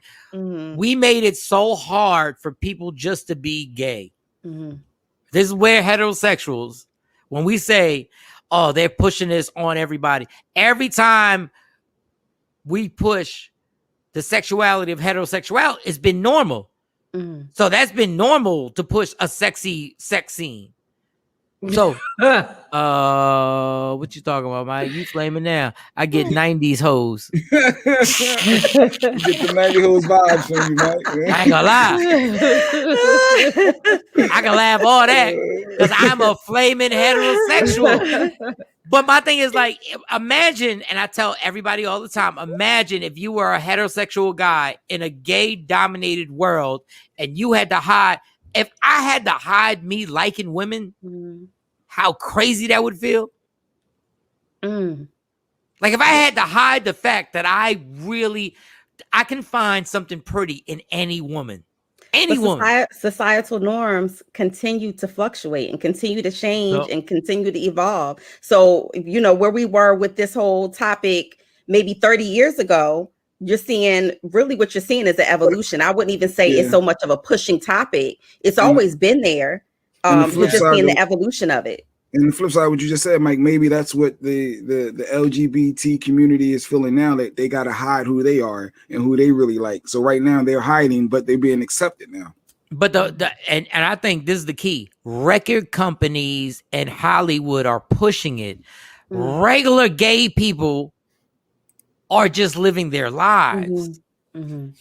It's the big businesses that are pushing it on everybody right now because they can make money off of it. So they're the one. It's not, in my opinion, it's not the gay community pushing it. It's Hollywood. And now all of a sudden they realize there's a big check to be copped off of this. Just like Hollywood, once they realize, oh, black movies make a lot of money. Oh, we can make money off of black people. Oh, even white people like, why we got to see black people kiss each other? Hollywood didn't do it because they were being nice. It's Hollywood did it. They were like, wait a second. That they can capitalize off of. Yeah, they were like, there's a market for this shit. Like, there's a whole bunch of black people out here who want to see this. So to me, it's like the industry has decided to push it. And then what happens is that the gay community gets hit like you're trying to push it. They ain't got no control over these videos. They ain't got no control of whatever they're doing with Lil Nas X. They ain't got no control over Cardi B, who's married with kids, sitting up with a chick naked with her. That ain't got nothing to do with lesbians. The girl's married. It's got to do with the industry pushing that nonsense and that hypocrisy, because let a married dude had done that scene with another dude and had kids and been married, everybody wouldn't losing their mind. They don't even lose their mind. Wait.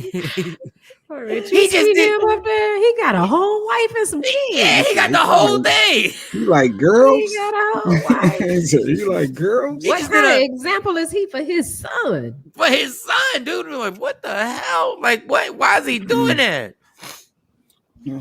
This topic is never gonna get any better. Billy J. Edwards Jr. What up? The exposure of anything that causes interest is the definition of marketing. Mike stayed at a Holiday Inn Express again. Yes, I did.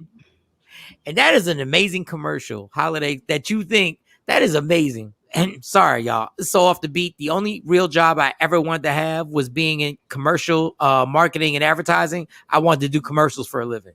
Mm-hmm. And the fact that people think when you think something that's kind of like insightful, you stayed at a Holiday Inn Express all weekend. That is motherfuckers won. Is Claudia ready? Yes. Or she? Yeah. Yep. She's there. Damn, and my phone. I gotta get a new phone, yo. My phone's at 24% already, guys. Oh, you want her to jump on IG Live with you?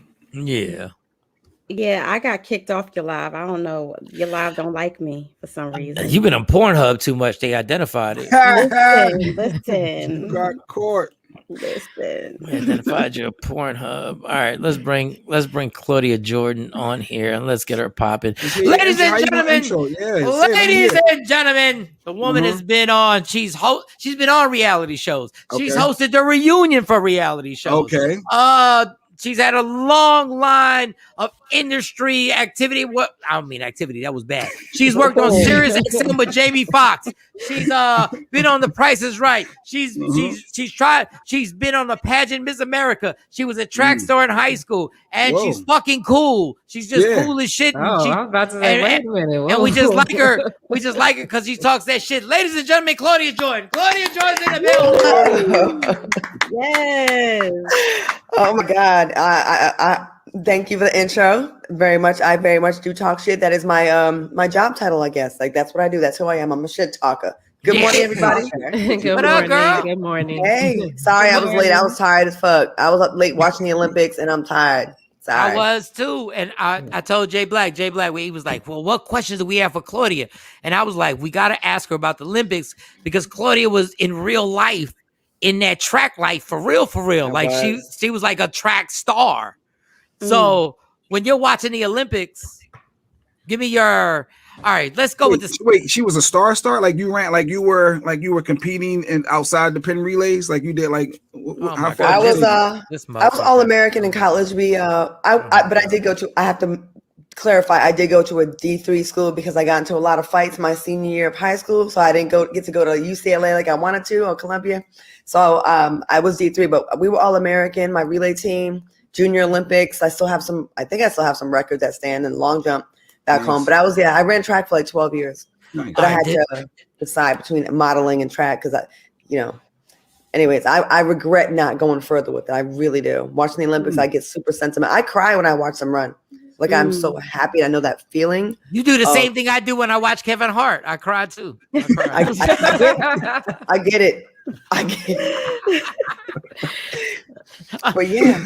But Claudia, this is first of all. Let me just explain Jay Black. Jay Black, he went to the Penn Relays when he was like in the 7th or 8th grade. Yep.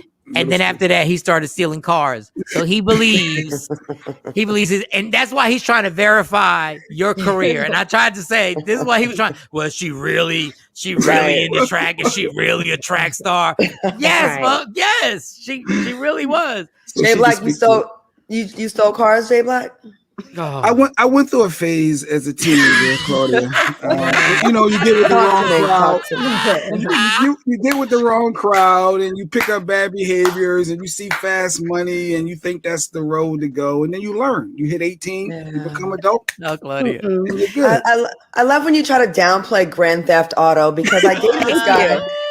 You know what I mean? I dated this guy that said he went to prison for like 5 minutes because he stole change out of a car when he was a kid at Coney Island. Come to find out, it was 2 4-year bids for Grand Theft Auto. You're triggering me right now. Anyway. All right. We got to get back to this track thing, but real quick, Claudia, you don't understand. Jay Black actually stole a car. And when he kept it so long, he changed the oil on the bitch. No, and it wasn't oil. It was you the did brake. change the It was oil. the brakes. Oh, he It got was the the brakes brake. changed. And mind you, he still had the pliers in the ignition to turn the bitch on. So he literally took the car to get the brakes changed with the pliers in the ignition and was like, yo, I'm gonna need the front brakes changed. This is it was just that one car. That one car was really special, and I kept it longer than I should have. I was foolish, Claudia. You live and you learn. That was dumb. I know. So you're very considerate and responsible carjacker. Yes, I want to make sure I'm safe on the road. I don't want to cause him. Yes, you understood me as a kid. His inspection sticker on the stolen car, on his defense, was up to date. Like he did. I gotta say it. There's black people and then there's niggas, and right now, you giving me N-word. Nigga bullshit. That's right. That nigga shit right there. He's my best friend in the world, but I can't defend. I can't defend. And for the record, Claudia, cleaned up. No longer have a felony. I got a governor's party, and I'm clear. It never happened. How about that? So, what happened? No, he did get it cleared. He got it cleared. He did. He got the pardon for real. I don't know how he did that shit, but he did. Like I saw, he's got a plaque and the whole nine. They sent him a certificate and everything. But do y'all believe when you get a pardon or your sentence? When you get a pardon, it never really, or an annulment, it like never really happened. An annulment, yes, it never really happened. Annulment, yes, God damn it. Okay. I just wish I could get an annulment on some of the chicks I had sex with. I wish there was a certificate. And I'm pretty sure their coochie points wish they can get some refunds, a couple of refunds. I wish I could have a plaque like I did not fuck this chick right here. I swear. But I speak for the ladies. We feel the same way about some of y'all's penises. Yes. Like, God damn it, why? No. I agree totally with y'all. Look, I have sat next to women at the end of a hotel bed and be like, it's okay. You fucked up. You shouldn't have had sex with me. Like, you're right. Like, but it happens to the best of them. I got a sparkling personality. Back to the track. Okay, Simone Biles. We just had this conversation. I don't want to get too stuck on it because I want to ask you about the actual track stuff because I want to ask you how this one event, because you said you're a long jumper, and I have this curious question. Simone Biles, I was with her. She was like, I'm not right. I'm not good. I'm getting the yeeps or whatever it's called, the twisties in the air, the twisties, and I'm out. And I said, girl, if you ain't right, I've been there. I done sat in a dark room for 2-3 weeks with a bottle of vodka, and I ain't been right. I said, damn it, I don't give a damn what nobody says, whatever. And then she comes back for the balance beam, like 4 days later. And I'm like, what just happened? Like, you're back. And then she gets a bronze medal. How do you feel about her initial situation? And then how do you feel about the second situation where she comes back and gets the bronze medal in the balance beam? Disclaimer, you really can't criticize anyone anymore without getting canceled or people thinking you're being insensitive. So I'm like, how what I really think and what I can say publicly are two different things. On one hand, it's like, you know what? We got to respect that if someone's going through something mentally because we don't know, right? But then I'm like, damn, as a fighter, as a champion, like my selfish reasons, I wanted her to get up there and whoop all their asses and cement. I mean, she's already cemented as the greatest, but I wanted to see that so bad. But that was me being selfish. I don't know. I have mixed feelings on it, but I don't really know what's going through her head, though. You know what I mean? Like, I see some people saying like she's a quitter, and I don't think she's a quitter because she got back on there. I don't really know. Like, I don't know what the twisties are. I don't know much about it. Right. You know what I mean?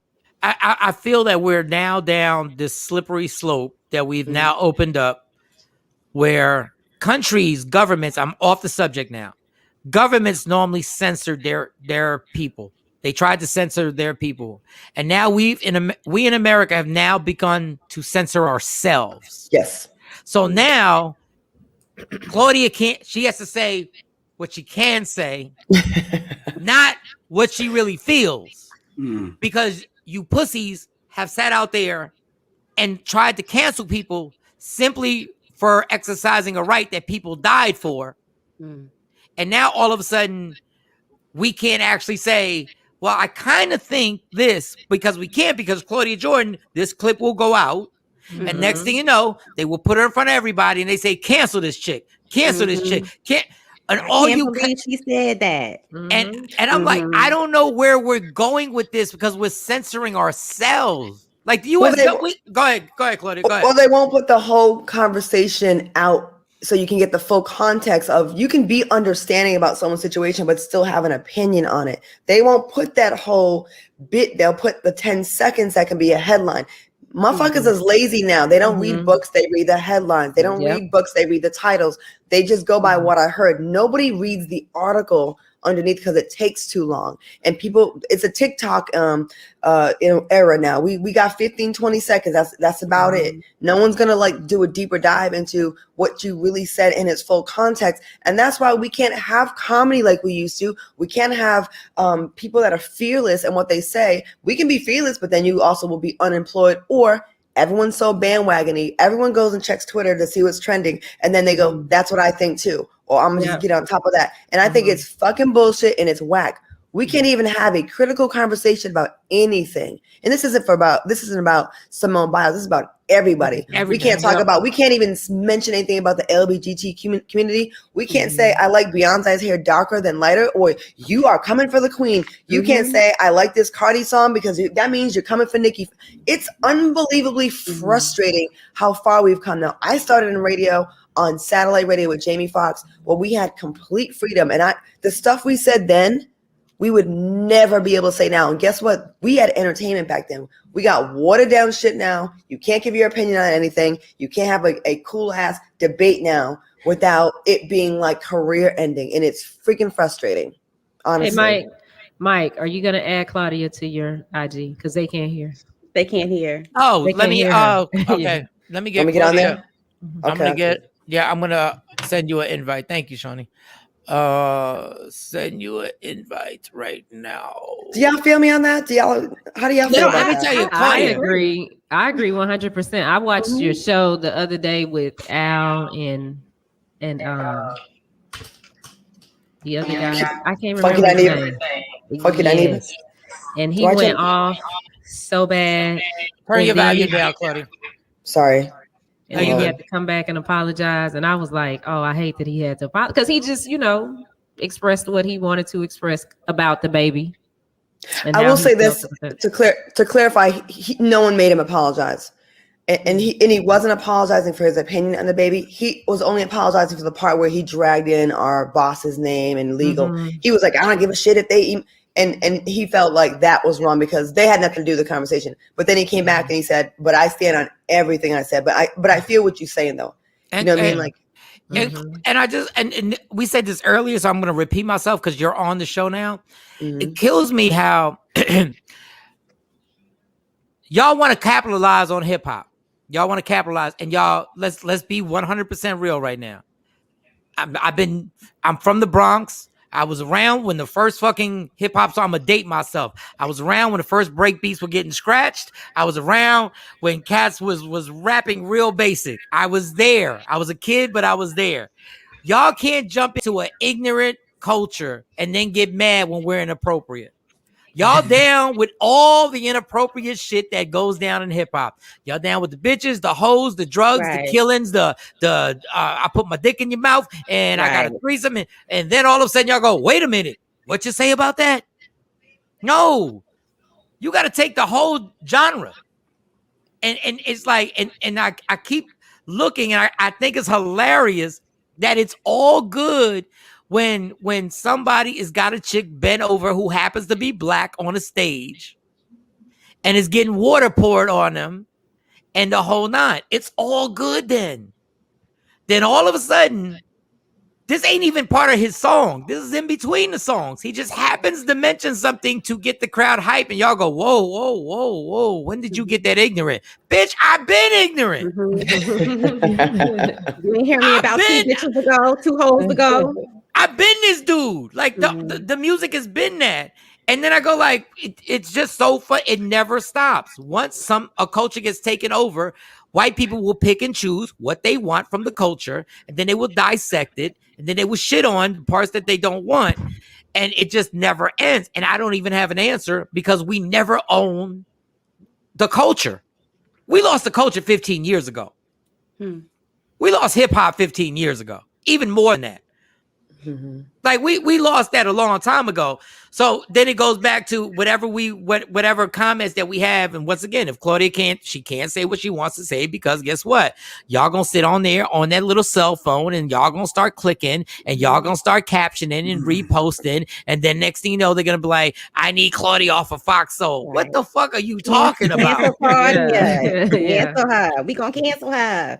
I've been already canceled. Like I've been canceled so many times, and you know the sad thing and the good thing, actually, it's a double-edged sword. Is they're so mad. The days are so mad at everyone. They're mad at you for a day, but the attention span doesn't last long, and then they're mad and outraged at someone else the next day. So then the shift goes over there, and it's like we are fucking up comedy. We're fucking up debates. Comedy. Yeah, it's ridiculous. It's and listen, I get you want to try to be more sensitive now to people's feelings because perhaps in the Archie Bunker days we were a little raw, but there's got to be some kind of balance where we can poke fun at things. You can't even say someone's fat now, you know, or thick. You can't even say a fact. Listen, there's been times where I was whack and out of shape and I was fat. You can't even say, you can't even ask someone if they're pregnant. You can't say anything anymore because you are shaming. The infertility community is offended. The infertility community. The infertility community is now upset. I made fun of myself one time, and I'm sorry I'm talking a lot. I don't mean to monopolize the conversation. Go get it. But I remember I was like, when I moved to Texas, I gained like 25 pounds with y'all's barbecue and all the bullshit y'all be eating every day. And I took a picture. It was the day before April Fool's Day, and I was holding my food baby, and I put a caption up, "It's never too late for miracles," right? I'm clearly making fun of myself because I looked pregnant. I waited 2 hours after I posted it and let everybody say congratulations. Then I was like, all right, I was just bullshitting. Let me stop before I get too far. When I tell you I was dragged mercilessly. Yeah, you got it. Yeah. Mercilessly. My mouth ain't working yet. I'm tired. I just woke. They dragged me and said, I hope you really do have a miscarriage when you get pregnant because fuck you, bitch. And you lied and you got us excited. And they came for me and they said imagine all of us that can't get pregnant. I'm like, I might be one of them. Why are you playing? They came for me like I was the devil for making fun of myself. We can't do shit anymore. Like it's unbelievable. Like you're making our job as communicators and comedians and entertainers not fun. Like I'm uninspired. We can't even say anything anymore. You have to perfectly craft every sentence, and it's whack. And it's like I get the correction, but we've overcorrected things at this point. I think. Yeah, because everything you say, they jump on. If you say, "I'm sorry," Claudia said she was sorry. I can't. That bitch is sorry. She was sorry. It didn't sound authentic to me. Yeah, she lying. But this is okay. I gotta get to the track thing, but I'm gonna coach because I have to ask you about this one sport. But I'm gonna get because it made me giggle. But did you say you're on coke? No, not yet. The day is still young. I've never done coke, but I know I would love it. Like I know if I did coke, I would love cocaine. Like there's no way. Okay. Okay. You're a person that I've been around. You have thick skin. Like you're down to play. Like Claudia's down to play. Like if we just happen to be hanging out and they're like, well, motherfucker, you did this. Well, bitch, you did this. And you're like, well, motherfucker, I think you did this. Right. When you get that on social media, how does it affect you? Because everybody has that point where you kind of feel overwhelmed with the comments.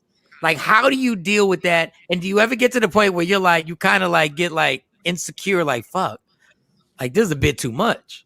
1000%. Like, yeah, the thing is with what we do, people think we're thick-skinned. In the scenario where I know I'm with people that we can go back and forth, it's one thing. But when I'm home on my couch, got cramps, or I'm feeling insecure about something already, or I'm reflecting that I have no kids, I'm not married, and then someone hits that nerve, hell yeah, it hurts your feelings. I'm human just like y'all. You know what I'm saying? Or for a long time, they were coming for me about my nose and I need a nose job. And then it was just like, it's like, you need to get your ass done. And then as women, we already go over our bodies like with a fine tooth comb about what's wrong with it. Of course it gets you. And you think, so you have to act like, man, I don't give a fuck them.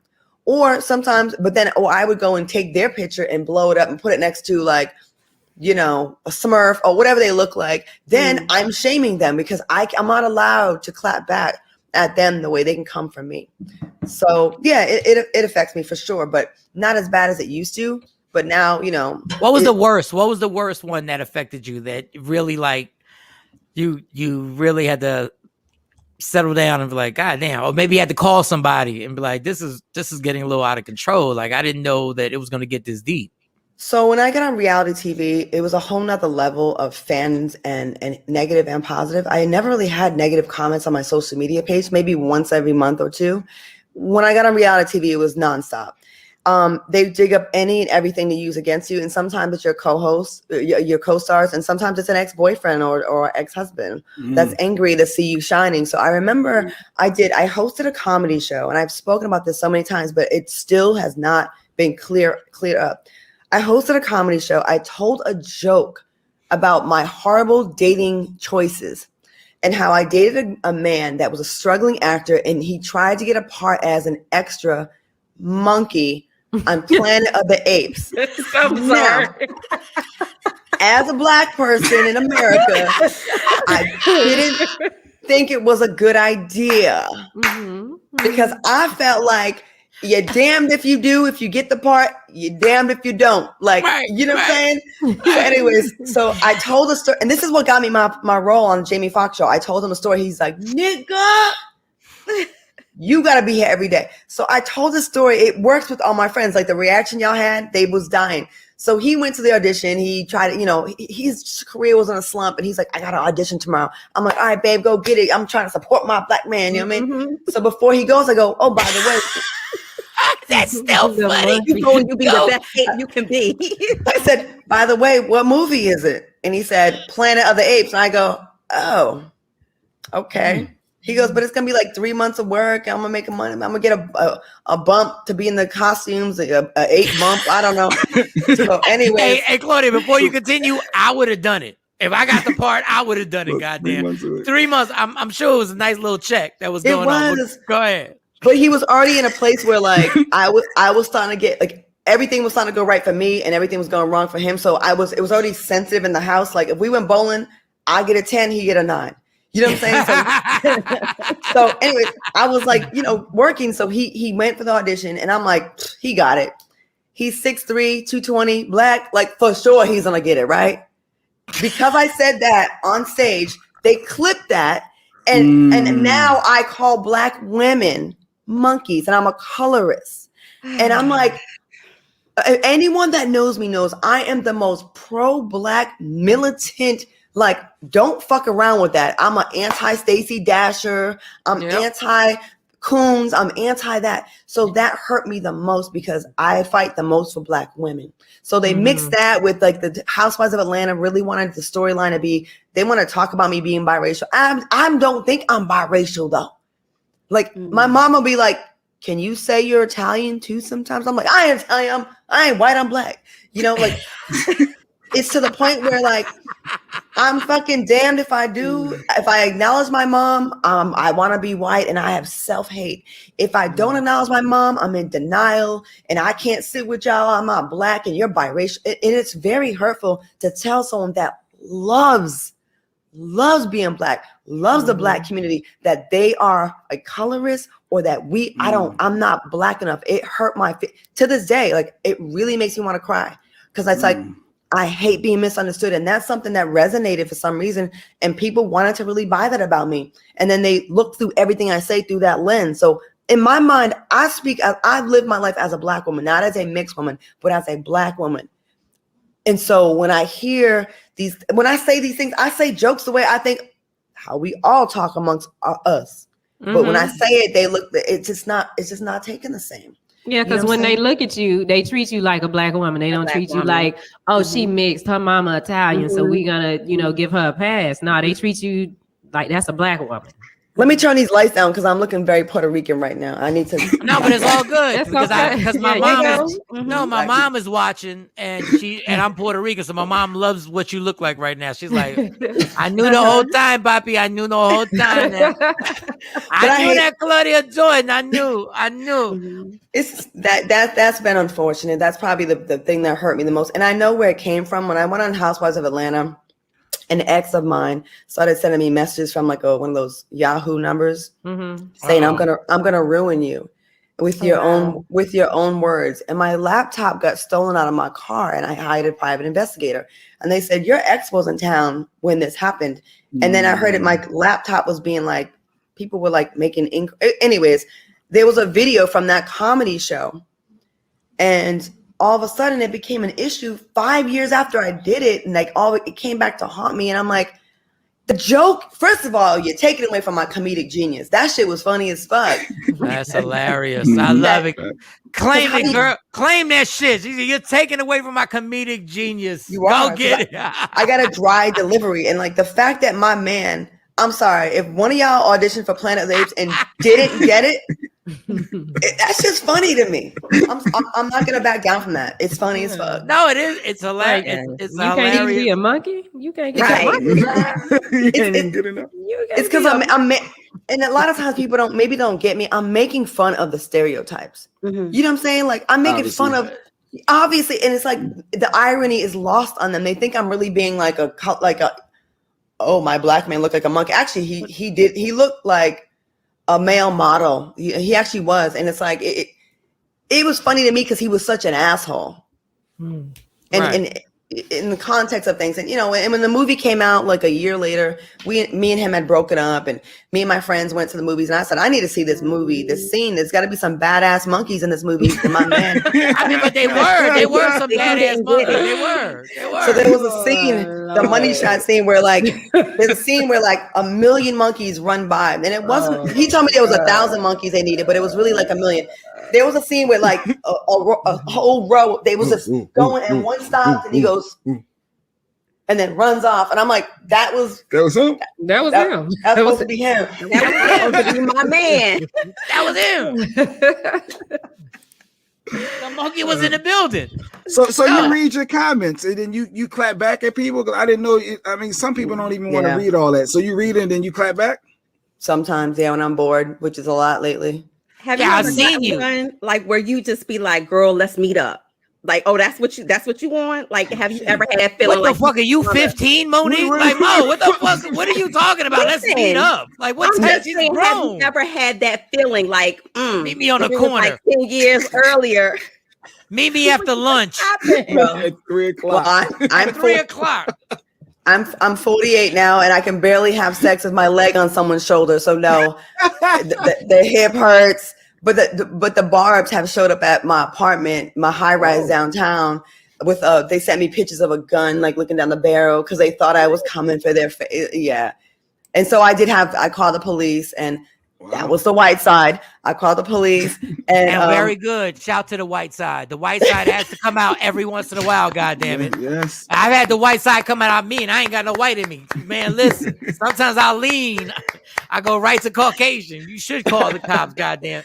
I called the cops. And a lot of times it's teenagers. I have to realize a lot of times it's some 15-year-old virgin with acne living at his mama's house who probably still peed a bed, got a pissy mattress. I have to put things in perspective. Not this is a mattress. Or it's a bitch whose mattress is still on the floor, no nightstand. I have to realize it's like, consider the source. So it made me feel better when I consider the source. So I'm going to get to this track event, but I got to get to this fucking track Are you event. sure you're not on coke? You're all over the place. I think I'm on coke. I think I am. I think last night I snuck some coke.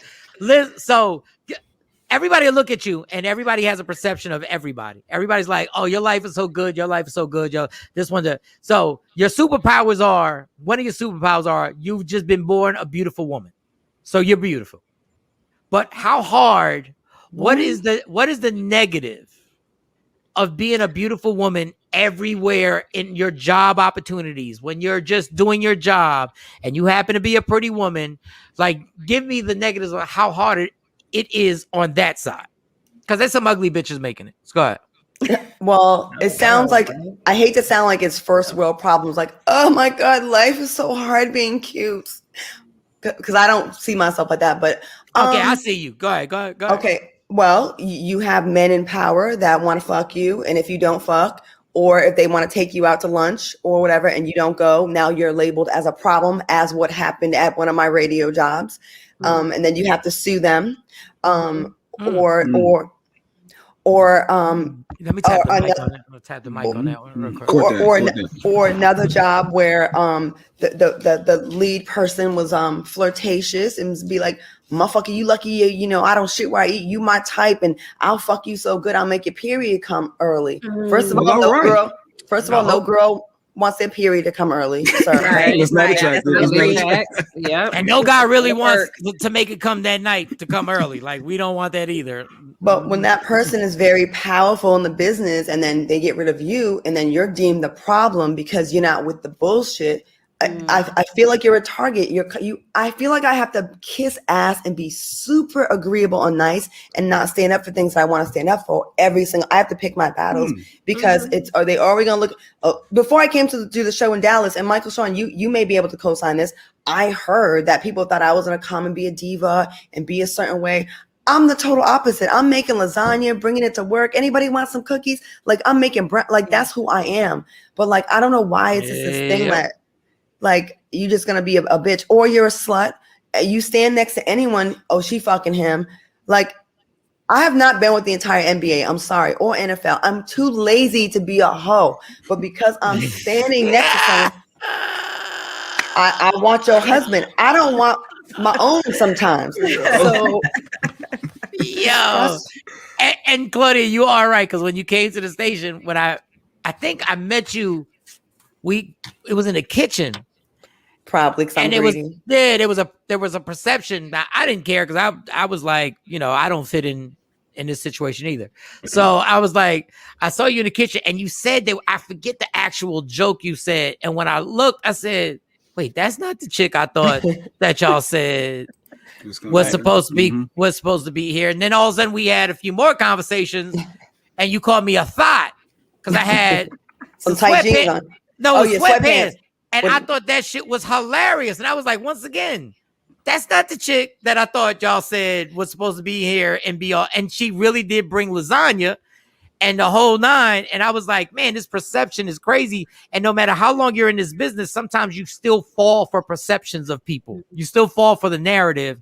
And you're like, okay, let me get this let me take a line of cocaine real quick. I gotta find out what this track event. You were a long jumper, right?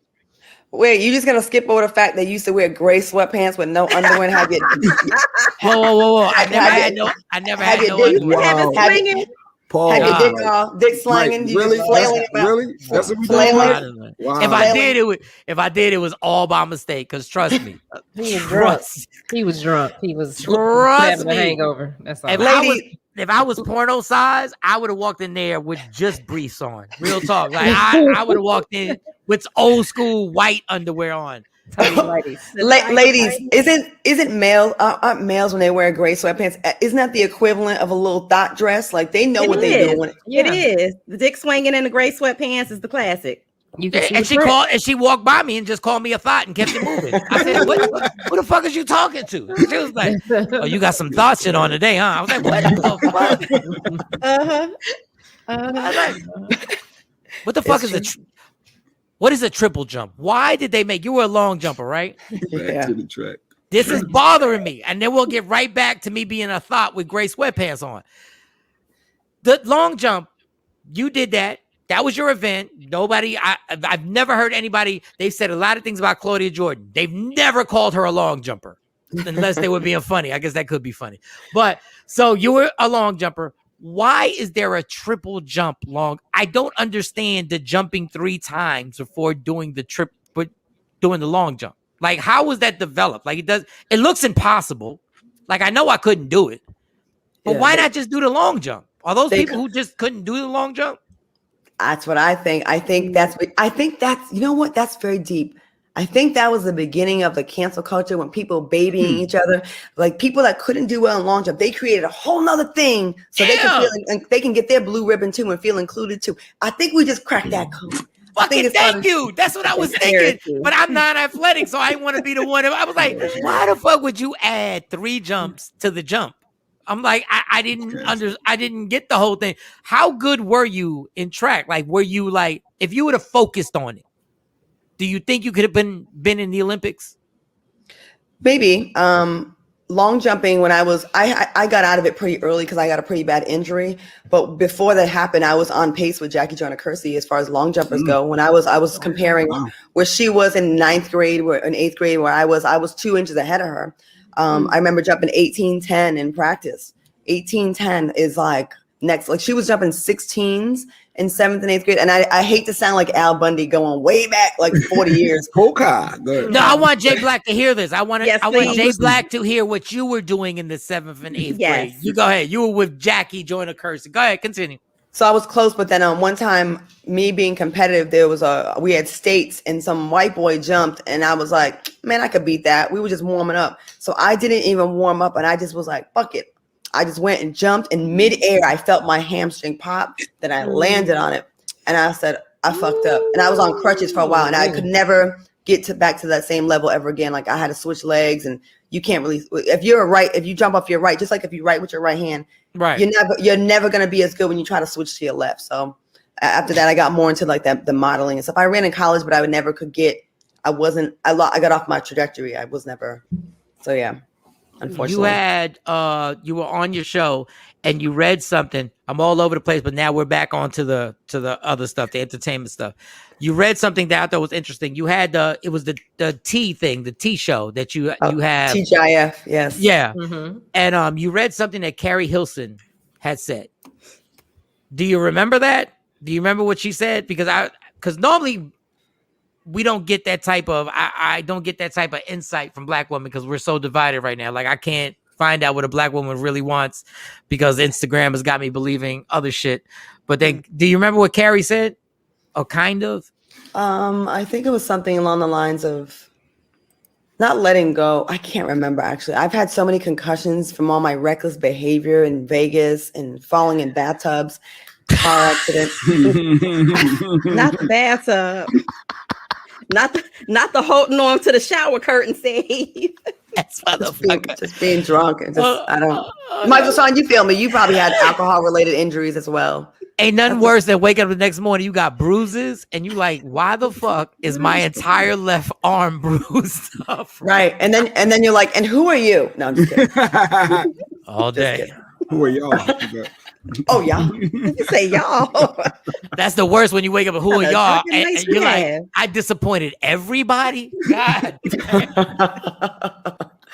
I can't remember, honestly. Sorry. But she said something. Oh, God, I should have wrote that shit down. But that would mean I did show prep, and I don't do show prep. I should have written down what you. But it was a pretty powerful thing where she was like, if you damn men, basically, I'm paraphrasing, want us to lower down our defenses, and you want us to actually let you lead, and can you please provide the situation where we're actually safe and you're taking care of us, not financially, but you're actually protecting us for real, not just us physically, but us mentally and everything like that. And I was like, well, goddamn. That is, you're bringing back the memory now. I'm starting to remember. Yeah. I feel like I just watched a video before I got on here where a man was like yelling at these women. It was like a discussion, men versus women, I guess. And he was like, what do you bring to the table? I pay the bills. What I could get a maid to do what you do. And I'm like, he wants a man. He don't want the things that a woman brings to the table. And I'm just like, we're so divided now. At the end of the day, I honestly feel like men and women want a lot of the same shit. But we just never just be real about it. Like at the end of the day, ladies, I bet you we wrote down what we wanted and men wrote down what they wanted. Taking away the traditional things like taking care of the household and cooking, that's things, right? But the spiritual things, the things that make you feel, a lot of them are the same. We want someone that has our back, right, fellas? Do y'all want someone has yes, support? yes. Keep going. Got that one. That's not a liar. Someone that you could be proud of. Trustworthy, Trustworthy. Like those things aren't material things. And when we talk about who pays for what and you do the cooking, that's shit. Those are roles. Those are roles, though. How it's important? Important roles. It's important roles, though. But go ahead. Oh my God! This motherfucker right here. Wait. Keep on making your bacon. Don't worry. J Black, what do you mean important roles on who's paying? Why is that important? Like, why is that important to you? Who's paying what? Because as a man, I mean, that's one of the obligations that are there that women look for. So as much as they can act like they don't, they absolutely want a man to pay for things. Claudia Jordan, please respond. I'm gonna let y'all go. Y'all go ahead. I feel like it used to be like that, but I feel like that there's definitely been a shift where I see now a lot of men are the beneficiaries because women are really kicking ass now. I feel like, especially here in Texas, like the amount of women that are entrepreneurs and wealthy and that are really, we're outpacing them, a lot of the men. And I hate that. I want us to be on the same level. I see a lot of men being taken care of now. Like, it doesn't even cross my mind that I'm going to be taken care of financially. I feel like I'm always going to take care of me and we can maybe do some shit together. But I see more often than not now, a lot of men abandoning that traditional role of taking care of a house. Like they almost feel like they're the bad bitch now. Like they want to be courted and you know what I'm saying? Like we gotta prove ourselves to get the dick now. I'm like, oh word. And there you go. Clap it up for Claudia. Clap it up for Claudia. And Claudia, it's like, what you gonna do for this dick over here, girl? What you gonna do for this? And let me tell you something. If I could be somebody's bitch, I would. See, I am so tired of paying every goddamn bill. Let me tell you something. Let me meet one person in that range that says, Mike, all you got to do is go to the gym, be cute, and come back and just chill. Let me tell you, it's a lot of weight sitting here being it. Like, I see why dudes are doing that. Dudes are like, yo, I'm really gonna chill, and maybe it's not the best thing, but man, I envy those dudes. All they got to do, sugar baby. What? A sugar baby. They call them sugar babies. All day. Like if I was back in my 20s right now, let me tell you something. I would have caught one of these hoes. I swear to God, I would have been at the WNBA basketball game and caught me one of them that wasn't a lesbian. I swear I would have.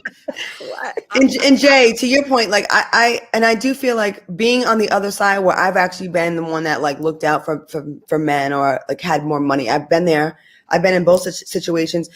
I encourage women to like don't be in that position where you just you relinquish a lot of power when you just let someone take care of everything.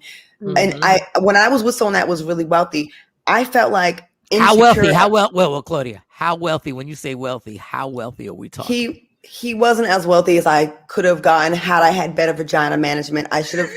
Yeah. I should have shot higher. I was like, oh wait, net worth wise, what do you think the net worth? Was it like what did he get to? Because you look like from a distance, and I know you in a very serious relationship. So tell him I don't mean any disrespect. KJ? Like KJ, like I understand. Like I'm not saying it's just because you're on the show. It's $50 million vagina. I think you could have caught somebody worth $50 million. But what was he worth? What was he worth that you gave the vagina up for? Just a few million, whatever. Not 50. I definitely turned down a lot of your favorites, and I don't know what the fuck I was thinking. Your favorites, listen, your favorites. I'm talking the mic. All the athletes that hit on me were the top tier. All the football players were the ones that were at the that had rings. Like I was like, no, I was on that cute shit when I was younger. Oh, he's not that cute. And when you get older, you value different things like power, respect, and all those things. That's how these beautiful women end up with these broke ass personal trainers that be blowing their backs out. That's why I was with a fine ass guy that couldn't get a part as a monkey in a movie. And Exactly. What the fuck were you doing, Claudia? And let me tell you, at the time that was happening, I'll tell y'all off camera who was hollering at me, who's a very married rapper now. At the time, and I remember he had his people track me down. And when I had a pager, remember it was like a pager. Yeah, and I called back 911. I called back the number and it was like she was like, hey, I'm such and such assistant. I was like, okay. She's like, I was told to find you. I said, wow. When I met him in Vegas, I only told him my first name. She said, well, it's my job to find you, and he wants to take you out. And I was like, well, I'm living with my boyfriend. I have a boyfriend. She was laughing. She goes, are you serious? And I was like, yeah. Mind you, this nigga was broke. He couldn't get a part as a monkey in a movie, and he had a fish tank. His life was taking care of his fish tank. And the dick was trash, but I was loyal. Not trash dick. No. You were loyal to See, a that monkey. girl, you should have had her be your coochie manager. No, honestly, Claudia, she was like, really? So they must have knew about your boyfriend too. They must have knew. Nobody knew about her boyfriend. The only person who knew was Claudia. Nobody knew. But if they were that good at being, doing research, they probably knew everything. They probably knew how she was moving, everything. No. I blame my mother for making me this loyal woman, because y'all don't appreciate this loyalty shit anyways, half y'all. Say that again. You do, Jay? You appreciate loyalty? 100%. That's up there. Very, very much so. I'm living through you right now. That's really good to hear. But loyalty is only important when you stop running. Because when you're busy running, you're taking the person for granted that's being loyal to you because you're running. You're just you're expecting it. Yeah. And you're like, she's home. Like, she's home and I'm going to be a monkey. And I'm running. but that's what I'm saying. Like, you don't appreciate it till it's too late, to when you realize you done ran through a bunch of, like, guys. I tell guys all the time, you're going to run through a bunch of vagina. And one day you're going to sit there and go like, that was the most wasted time I've ever wasted in my life. Because guys sit at the end of the bed just like women and go like, I can't believe that I just gave up. I just had sex with this chick again. And I hate her. I hate everything about her. I'm disgusted. But with the rapper that called you, when the assistant calls you and she goes, really? Like that? And then you keep going. Is there one artist? Is there one celebrity? We don't need to name because we don't need any problems. Is there one that you really sometimes are taking a shower, even though you're in a happy relationship, that you go like, what the fuck was I thinking? Like, even if it was a one night stand, what exactly was on my goddamn mind that I didn't? Celebrity, no, because a lot of them are mentally ill. Yeah, thanks. And narcissists where they're unbearable. Right. I remember an A-list Oscar winner telling me I could never. We took a picture together, and he was like, "You look like my wife. Like, you could be my wife." And then he went on to say, "But I could never date someone like you." I said, "Why?" He said, "Because you get too much attention, and when I come home, I need it to be only and all about me." I said, "You're right. It can never be me." And there's no 50-50. And a lot of times, if you're dating, there's a lot, and especially in comedy, Michael, Shawn, MJ, a lot of comedians that are extremely funny are really dark when they're home. And there's a lot of narcissism and a lot of the imagination is just incredible. Where you're like, that simply did not happen. It's all in your mind, and it's really frustrating. So no, there's not a celebrity that I'm like, oh, as a person, as a whole, that was a good person. But I dated someone that wasn't a celebrity then, that's doing really well now. That he was a great person, and I probably should have really tried to like get that back, because he was a solid, rare, loyal human being. But luckily I have that now. But but the celebrities that I've dated that I really haven't been out there like that, although they put me with everybody that I really haven't been with. That's the rumors. No, there's none that I feel like, damn, I fucked up. No, they was probably batshit crazy. Yeah. Was there a part, a role, a job opportunity that if you would have had sex, you could have got? It was more smaller projects that when that was on the table, like a director shut the door and tried to tell me I needed to take my top off for this audition because the role was with an actor and they don't got fucking time to be coaxing me out of the dressing room. So you need to show me right now. And I'm like, all right, well, my cat is putting its whole ass in my face. I was wondering. I didn't know that was a prop on purpose. Like, we're about to get dramatic. So disrespectful. Like, I get disrespected all the time. My cat, his pink asshole. Speaking of pussy. Right. So yeah. So they tried to coax you out of your top, and you were like, "Well, where's?" No. Were you like, "Where's? Is there a casting director here, or was he the director?" He was the director. It was just me and him in a room, and he locked the door, and he was like, I need to see your tits. And I was like, Your I don't tits. think this is for me.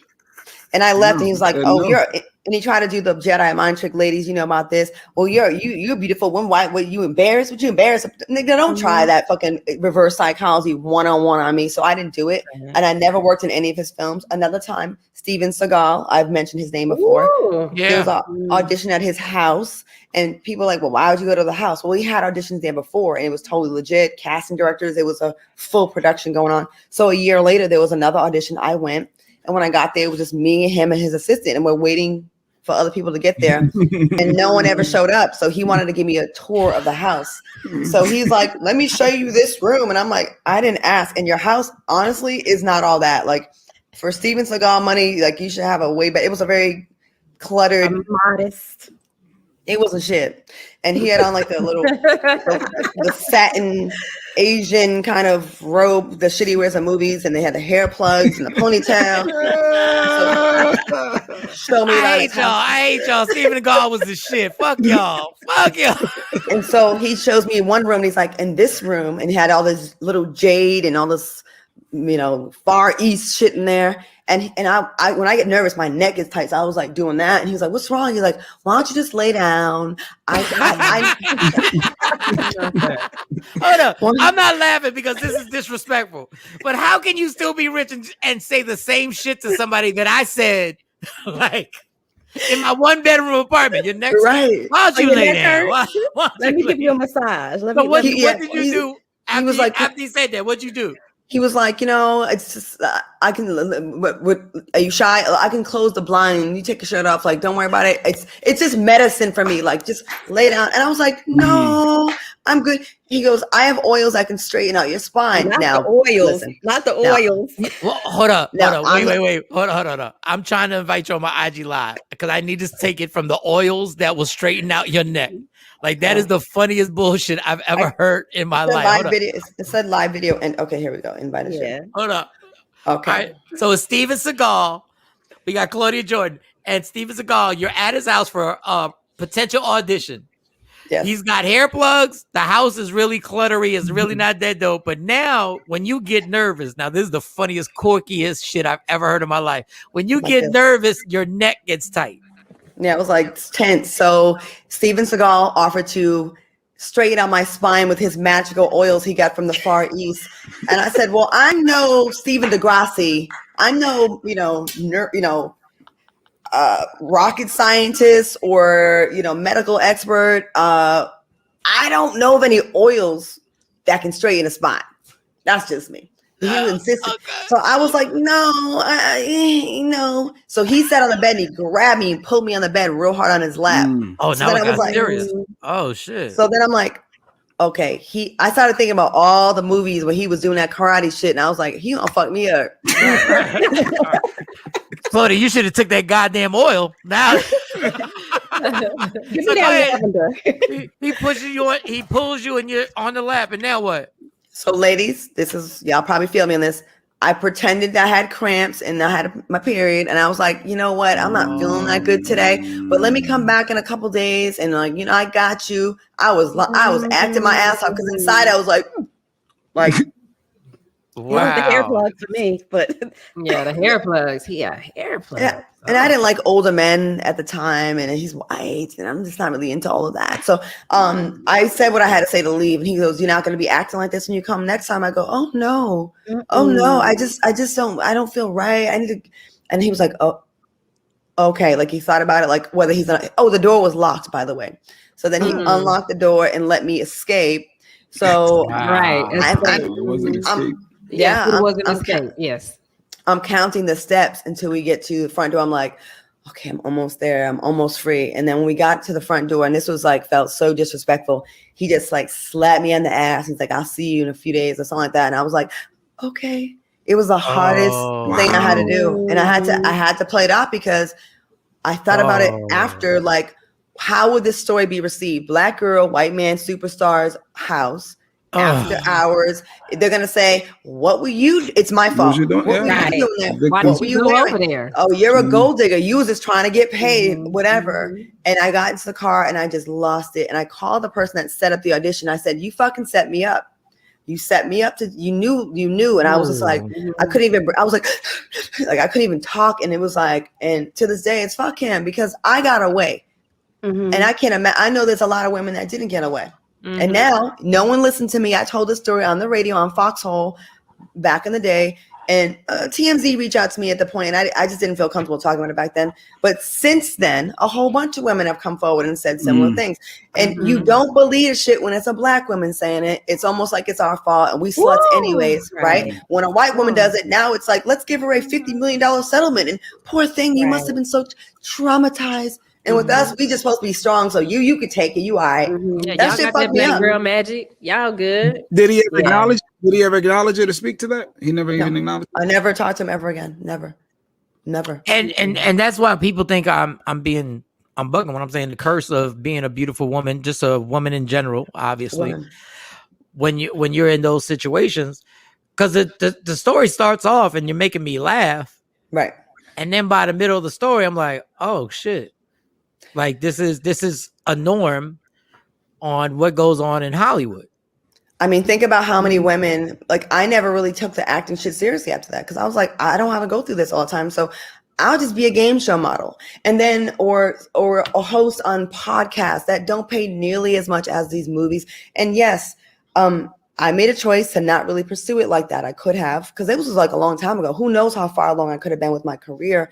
And then people come for you like, you're just on game shows, or you're just this. Well, guess what? Howie Mandel has never gotten fresh with me. He's been a total professional. And some of these other spaces are safer for me. You know what I mean? Like that world is so wicked. Like there's a lot of women that are in these rooms that want it so bad. They left their town with $50 or $100 and they said, there's no going back. So they did what they had to do to their mental health, their detriment. You know what I mean? They laid down with these men and they cried through it and they just powered through thinking this is what everyone else does. So I'm just doing what everybody else does. And and then it never ends up, well, with a couple that I heard that it blew up for them, but it doesn't really happen like that. It rarely happens. Like you give it up and then you're left empty and then they throw you away like a piece of trash. I'm not doing that shit. I'd rather be on some low budget shit and talk my shit confidently where no one got the goods on me. Right. I only fuck broke people that I like. Right. That audition to be monkeys. The monkey rule. Right. Yeah. And it happens more than just Hollywood, though. Mike. Absolutely. Oh yeah, absolutely. Everywhere. Absolutely. I just when I mentioned, like, Hollywood always puts this perception where they want everybody to go out there.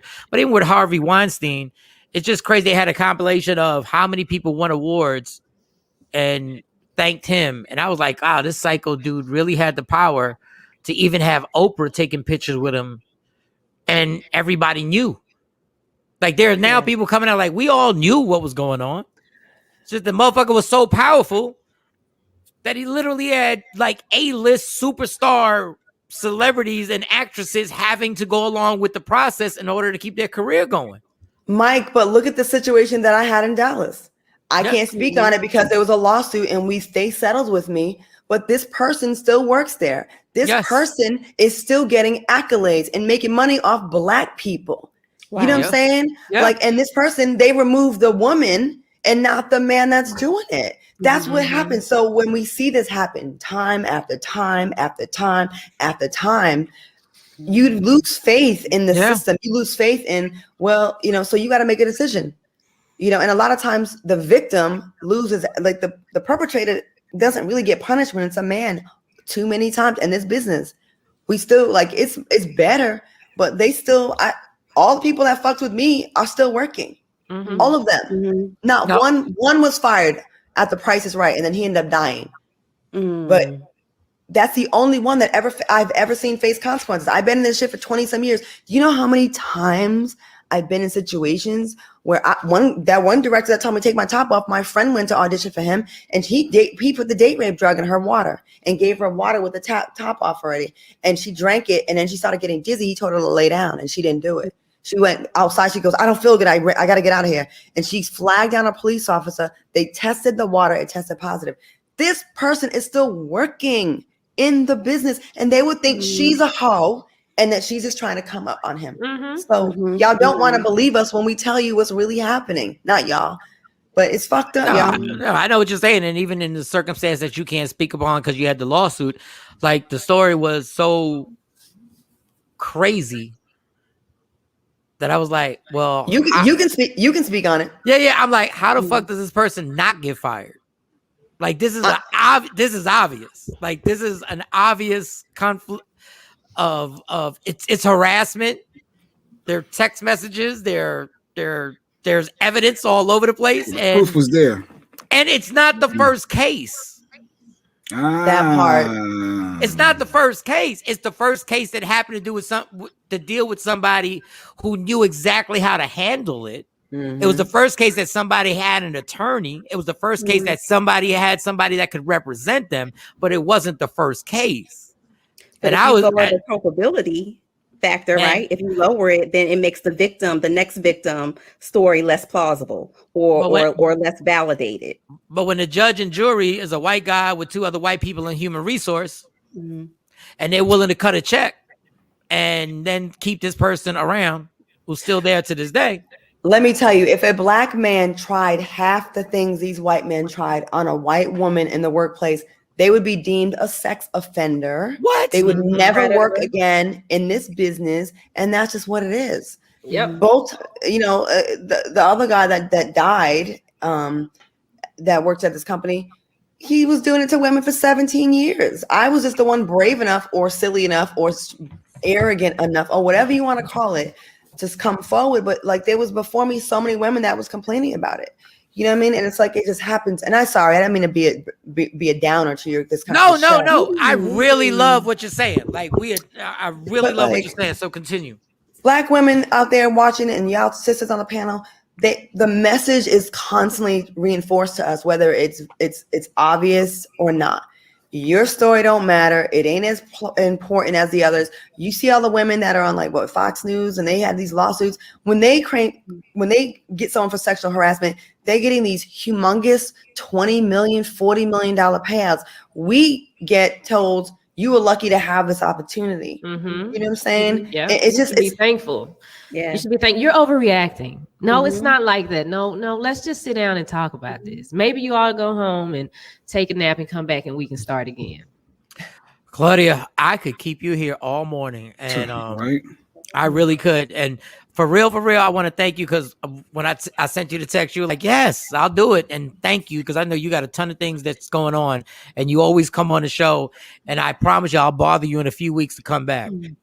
So please just answer the goddamn text, please. My mom, I told my mom we were having her on the show. She wanted me to ask you real quick about Candy. It's about Real Housewives. I said I didn't want to ask you about it. It's okay. You get tired of answering those. Okay. But she said my mom said the show is over. Candy wants $4 million. They're not going to pay her. The show is done without Candy. What are your thoughts on Housewives and where they at right now and going forward?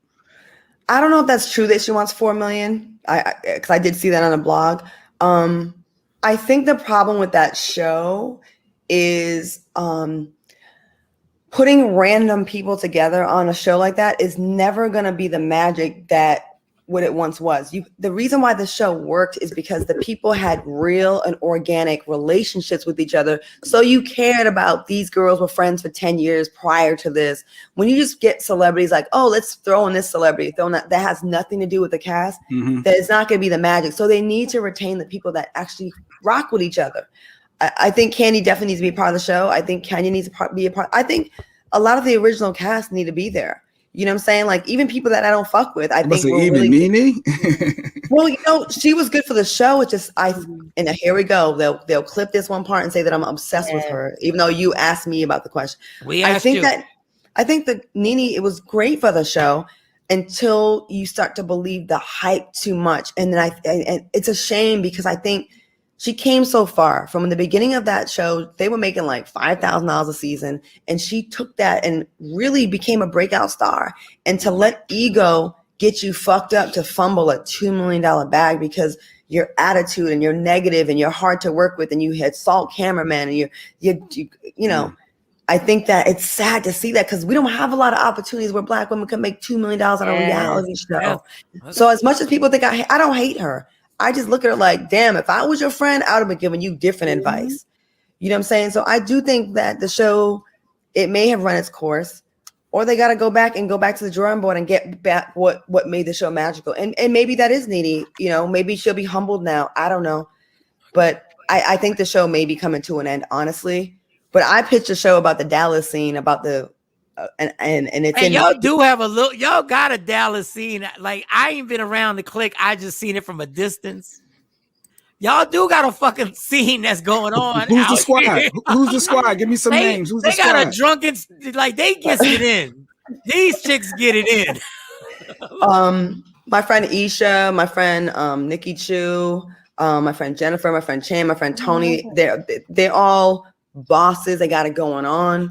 They like whether the man's bringing home money or not, they gonna be good. Like they are hardworking women, and they're also dope as fuck and not fake and bougie.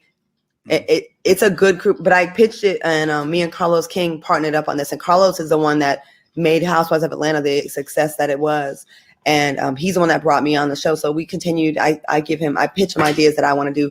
I really want to do some more stuff around Dallas. Like I have 3 show ideas for Dallas, and I feel like we're next. Atlanta had the run for a long time with all the shows out of Atlanta. There's a lot of talent here and funny people and good personalities, and like this dope. Like the black people here are dope. They got it going on.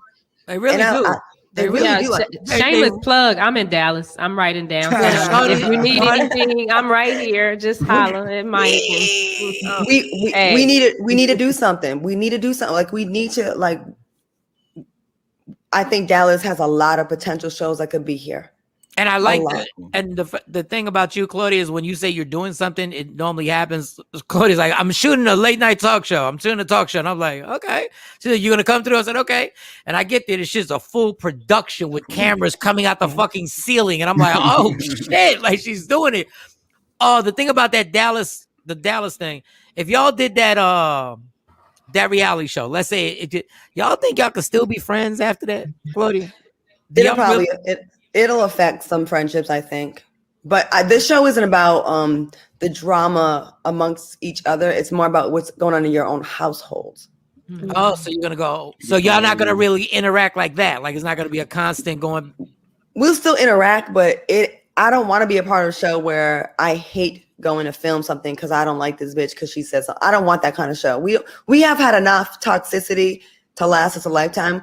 Right. There's other ways of having drama on a show without it being that. Like we're all in our 40s. Some people are dealing with infertility issues or, feeling like they're not evenly yoked with their mate. There's other things that are interesting about our lives. Like I'm sick of seeing black people on TV fighting, like lowest common denominator. Like we are more than bitch, I'ma fuck you up and try me ho. Like, okay, we've done that. It's not even it's not even compelling anymore. Show me some shit I want to be like damn, she's a boss. How the fuck I get like that? Like, I want to see that. I'm sick of seeing that shit. I'm sick of seeing us look a hot ass mess, fighting, being ignorant. Because if you go to Europe and places that only get our reality TV, they think we're all like that. Wow. I mean, but Europe, like you're right. They thought that everybody was just like that even before reality shows. But I get what you're saying. Are we gonna have? Last question. Any wedding bells coming soon? KJ, our homie. What's up? Where we at?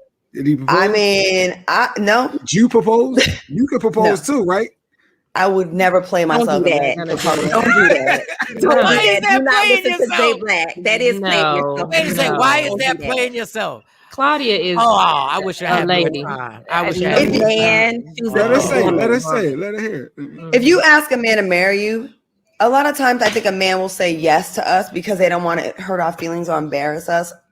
I don't want to be the one that you marry me because I made you. I want you to be dying to marry me. Like, and if you don't feel that way, then guess what? We won't get married. I'll be damned if I get down on one knee with a ring and look up at him with I'm not doing that shit. I'm not begging no nigga to marry me. I'm not even I don't even pressure a man to marry me. I would never even push it. You have to want to really do it for us to get married. Like, no. So what y'all saying? What you saying? And what you're saying is everything you just described. I'm not begging a man to marry me. No.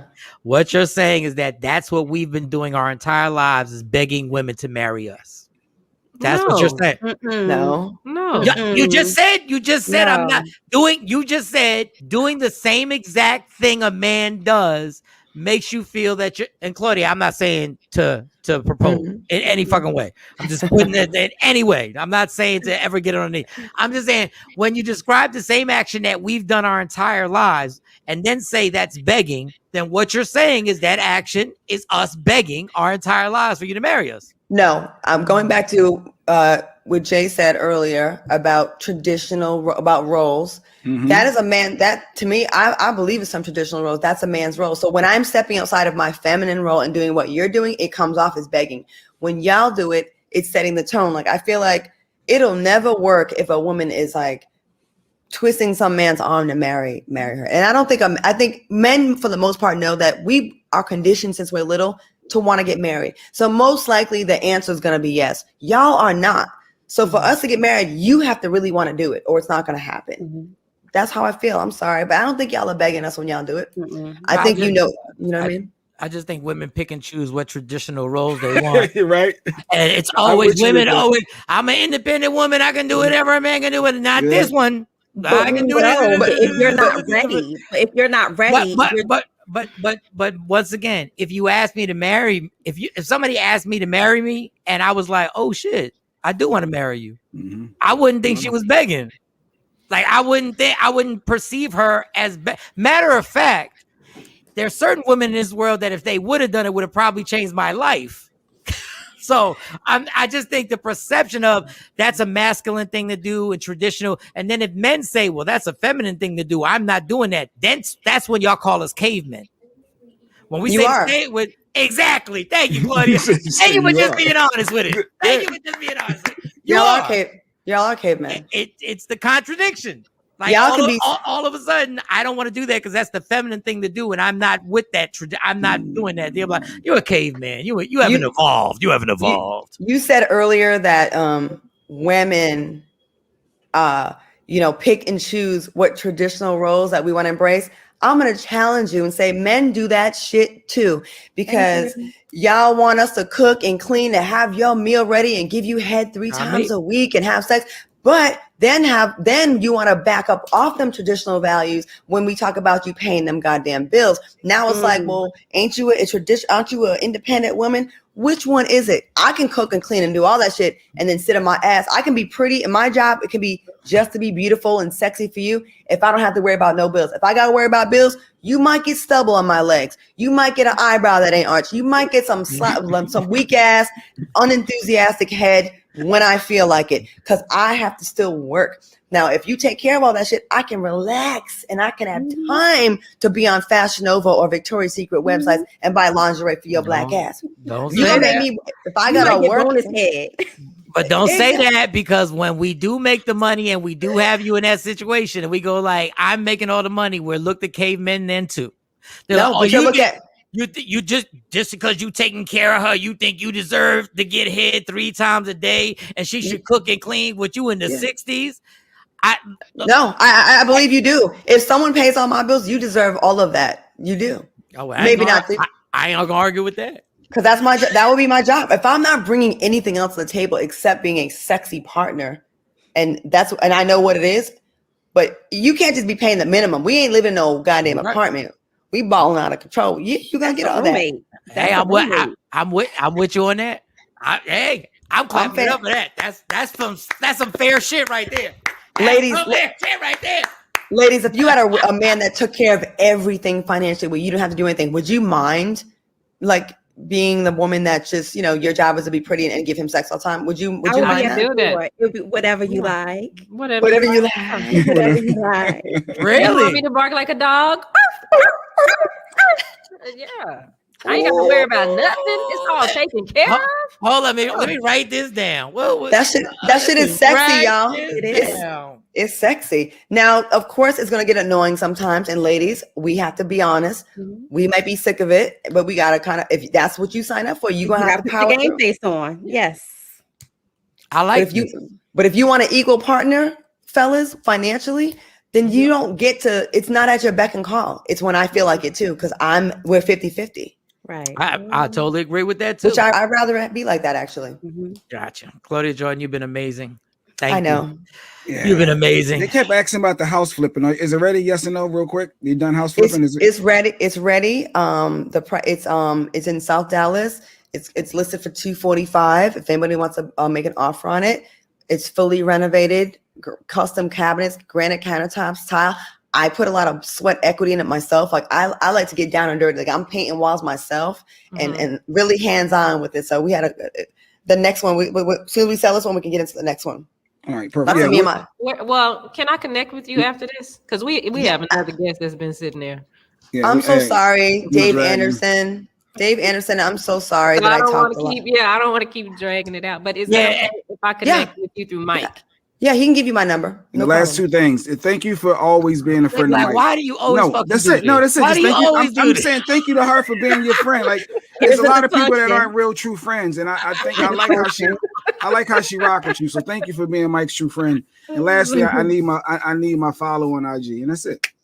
Okay, I got you. That wasn't selfish right there. That wasn't selfish. No, well, the first part wasn't selfish. No, you just did the first part to get to yourself. No, I was thinking that earlier, honestly, because she's a real friend. Like a lot of industry, Claudia, she knows this. Some people, Mike, we got friends, and then we got friends, and she's a friend to you, and I really like how she rock with you, and I appreciate her for being a real friend in this industry. So I wanted her to know that.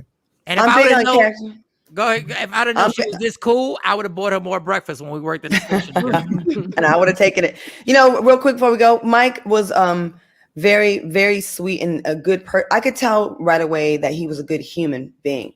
You know what I'm saying? And I saw a lot of fair weather friends around him. You know what I mean? Where anybody can play a good friend on the Instagram and look a certain way, but I just feel like Mike is a good person. And if you sit down and talk to him, you'll know that within 5 minutes. I knew that from the first day I sat down and talked to him in the break room, that he was a good person. And I don't throw people away when they have struggles. I actually think that makes people more dope when they're okay to talk about them. You know what I'm saying? And he's okay making fun of himself.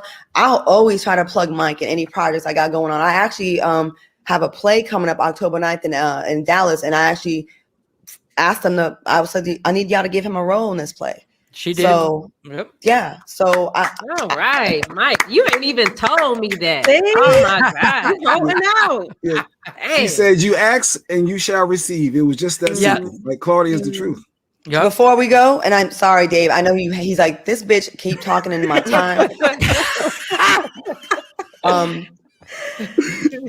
I just encourage people to be a good person when you think people are not looking. Like, don't just do it when people are you putting on. Like, I'm the type of person, if I burp in the privacy of my own house, I still say excuse me, and that's how I live my life. The same things I would do in public is what I do in private, and that becomes my habit, and that becomes who you are. So like, just be solid 100% of the time. You never know who's watching you, and taking notes. Like, I'm rocking with that person. I don't care what they say over there, because I have a lot of people that talk shit about me. So I appreciate the people like Mike that overlook all the bullshit and the lies and the rumors. So when you're solid, I'm telling you, the opportunities are going to come get you. They're going to come find you no matter where you are.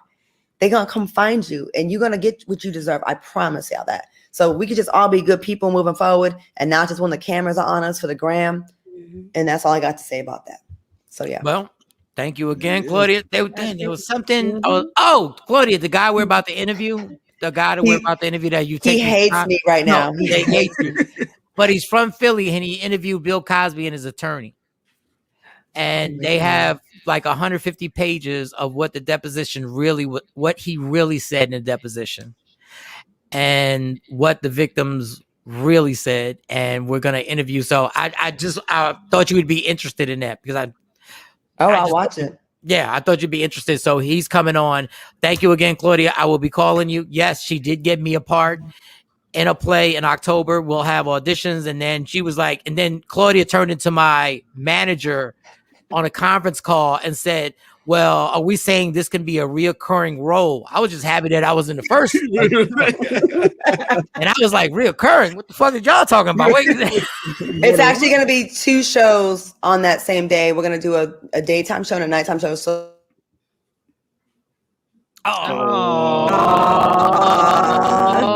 Claudia. 2 shows. Afternoon show and a night show. 2 shows. Recurring back to back. All right, Dave. I'm sorry, financial bully. Dave turned the internet off. Dave did that. Damn, Dave. What type of hater shit was that? I was promoting you. Or it was the government. You mentioned Bill Cosby. Oh, Jesus. Or it was. Never mind.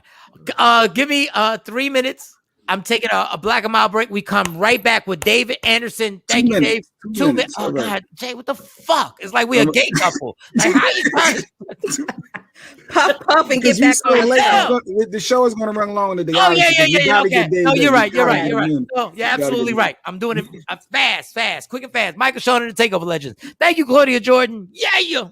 What up, y'all? It's Michael Shawn from Michael Shawn and the Takeover Legends. And just in case you missed the show, check this out. Miss Jones is putting out, she just got an Egg McMuffin. If you don't take your ass to sleep. Michael Shawn and the Takeover Legends, where nothing's off limits. Free Agent Radio. For those who don't know, Miss Jones has her YouTube. We have a YouTube, Miss Jones in the Morning Show Reunion. Episode 9 is up now. And our guest was Mano. And she was on live. And she was on live to like 10 minutes ago, damn it. And she's talking about she getting an Egg McMuffin. Get some sleep. Get some rest. How about you get an orange drink with a side of Ambien? Get some sleep, woman. Michael Shawn and the Takeover Legends, where nothing's off limits. Free Agent Radio. What up, y'all? It's Michael Shawn from Michael Shawn and the Takeover Legends. And just in case you missed the show, check this out. Like, I'm a sloppy crier. Like, I'm like, when the floodgates open, we would have had to take like a half-hour break. Michael Shawn and the Takeover Legends, where nothing's off limits. Free Agent Radio. It wasn't like I'm not good. Like, I'm the dude that has to go by myself somewhere in the room and just sob. I don't cry. I sob. You can't sob when you're doing a one-man. You know what I'm saying? Like, and then you play it out with the water bottle, like. Yeah, I had to drink that water. I'm not crying. The water's leaking out my eyes. I'm drinking too much water. It's coming out my eyes. Michael Shawn and the Takeover Legends, where nothing's off limits. Free Agent Radio. Don't never stop if you want to be on top. Yeah. Tap in. Tap in. Michael Shawn and the Takeover Legends. That's Jay Black, Sexy Mo, Shawnee Scott. We normally do, and it was my bad, y'all. We went extra. Thank you to Claudia Jordan for joining the show. Thank you so much. So we don't have Allegedly with Sexy Mo today. We will be back on it tomorrow, and we will have Allegedly. And the next man that's going to enter our squares on Michael Shawn and the Takeover Legend Morning Show. This man is a comedian, entrepreneur, and also just had an exclusive interview with Bill Cosby and his attorney. The business bully is Instagram, but I know him as Dave Anderson. And give it up for Dave Anderson. He's in the building. Hey, Thank you so much, Dave. Welcome. Oh, hey. It works. Listen. Oh, welcome to the show. I already know. Yeah, he sat through the whole Claudia thing. I appreciate him being loyal and sticking around. Hey, man, I love it. And, Claudia and I have had some of the same trauma dealing with some of the same people. So I give her all the respect in the world. Never met her. Like, if she come in one room, she's leaving the room, I'm coming in. Like, we've never actually met, conversed, anything, but like a lot of the same history with a lot of the same people. At the same radio station. Ain't that about it? At several of the same radio stations. Yeah. One day I'm just gonna be immature and just start just. But anyway, it's not. I'll flame them, and I got insurance. I can cover you. Good. Yeah, eventually I will. Dave, number one, you're a stand-up comedian. Number one, I've known you forever. That's true. Like that's number one. Before I had kids. Before you had kids. Decades, yeah. And you were breaking in the radio, and you were doing your thing, and but you have this interview. Let me preface everything. One of the biggest things that we've ever done on this show that turned into something that turned into something that turned into something that we still don't understand was speaking about Bill Cosby and the victims. And one of the victims, or maybe two of the victims, I don't know how many, I'd read that they had been raped by Bill Cosby twice. And my question was, and we had people commenting, my question was, who goes back for seconds? I want to quote it exactly how I said it, so I don't sugarcoat it. I said, who goes back for seconds after the first time? And we got a lot of heat. I got a lot of heat. Not we. Wasn't Jay Black, wasn't Shawnee, wasn't Mo. And everybody was like, I can't believe you're saying this, you're being insensitive. And I'm like, I just have questions about this. Mm-hmm. I don't understand. Mm-hmm. And it got serious. It got, we're never gonna listen to you again. And we're never gonna. And I'm like, well, what am I asking that's wrong? Can you please explain to me? First of all, was I off base with that comment? And if I was, you would know better than me because you've read the deposition of it's like 150 pages, correct? Correct. It's about 100. Yeah, it's about 150 pages. First of all, you are 100% right. Second of all, no one should be demonized for asking a question. That's your job. Right. Third of all, here's the thing. We live in a culture now where people say something, right? And then enough people come along and say the same thing. Then all of a sudden it just becomes fact. There is no evidence. There's no type of scientific discussion. There's no type of hearing anything. There's no due process. It's, oh, he didn't. Why would all these people lie? Right. And then the other part that you have to understand about society now is that we don't have long memories. Right. So I can go back 10 years and show you where Gloria Allred went on TMZ and said, what we need to do is have Bill Cosby put up $100 million. And then we'll have 3 retired judges who will sit on a panel. And then, I'm going to oversee this. Who, when you say her name, explain to our Gloria Allred, who is famous for going after black men. She did it with Kevin Hart. She did it with Shaquille O'Neal. Shaquille O'Neal actually settled with this woman. This woman is notorious for going after black men almost exclusively. So she says, we're going to have 3 judges, have this independent panel. I'm going to oversee the fund. And if anybody comes up and they have a case, then we'll decide how much of that 100 million they get. Right. We also forget that that same year she put up billboard in New York, in Atlanta, in LA, and damn near every major city talking about, if you've been victimized by Bill Cosby, call me. I don't know about you, but if somebody puts up that type of call to action, if somebody puts up that type of situation, if you put blood in a water where there are sharks will come running. Right. Mm-hmm. So you're not wrong. The society is wrong for jumping to conclusions and not having all of the facts. Because when you start to look at the alleged victims, and again, you have to understand that personally speaking, as a person who was raped as a child, I take sexual assault very seriously. I'm also the son and brother and nephew of cops. So I know how this goes. When things happen, the first thing that you do is you go get a rape kit. And I'm sorry, in America, I don't care if you've got Jeff Bezos money. Ain't no white person in America scared of a black person, no matter how much money or power they have. You're trying to tell me not one rape kit, not one solid, verified police report? Something stinks. Something absolutely stinks. So when we talk about it, we have to be very careful as to what we're talking about. And if we're having conversations with people who actually know what happened. Let me ask you, and Mo and Jay Black, if you have any questions, just give me the little signal. And Shawnee also give me the signal. I don't want to say conspiracy because I hate saying the word conspiracy because it's almost like it disqualifies anything because there was a conspiracy that John F. Kennedy was killed. And then now if you go to where he was assassinated, the conspiracies are 1000% true.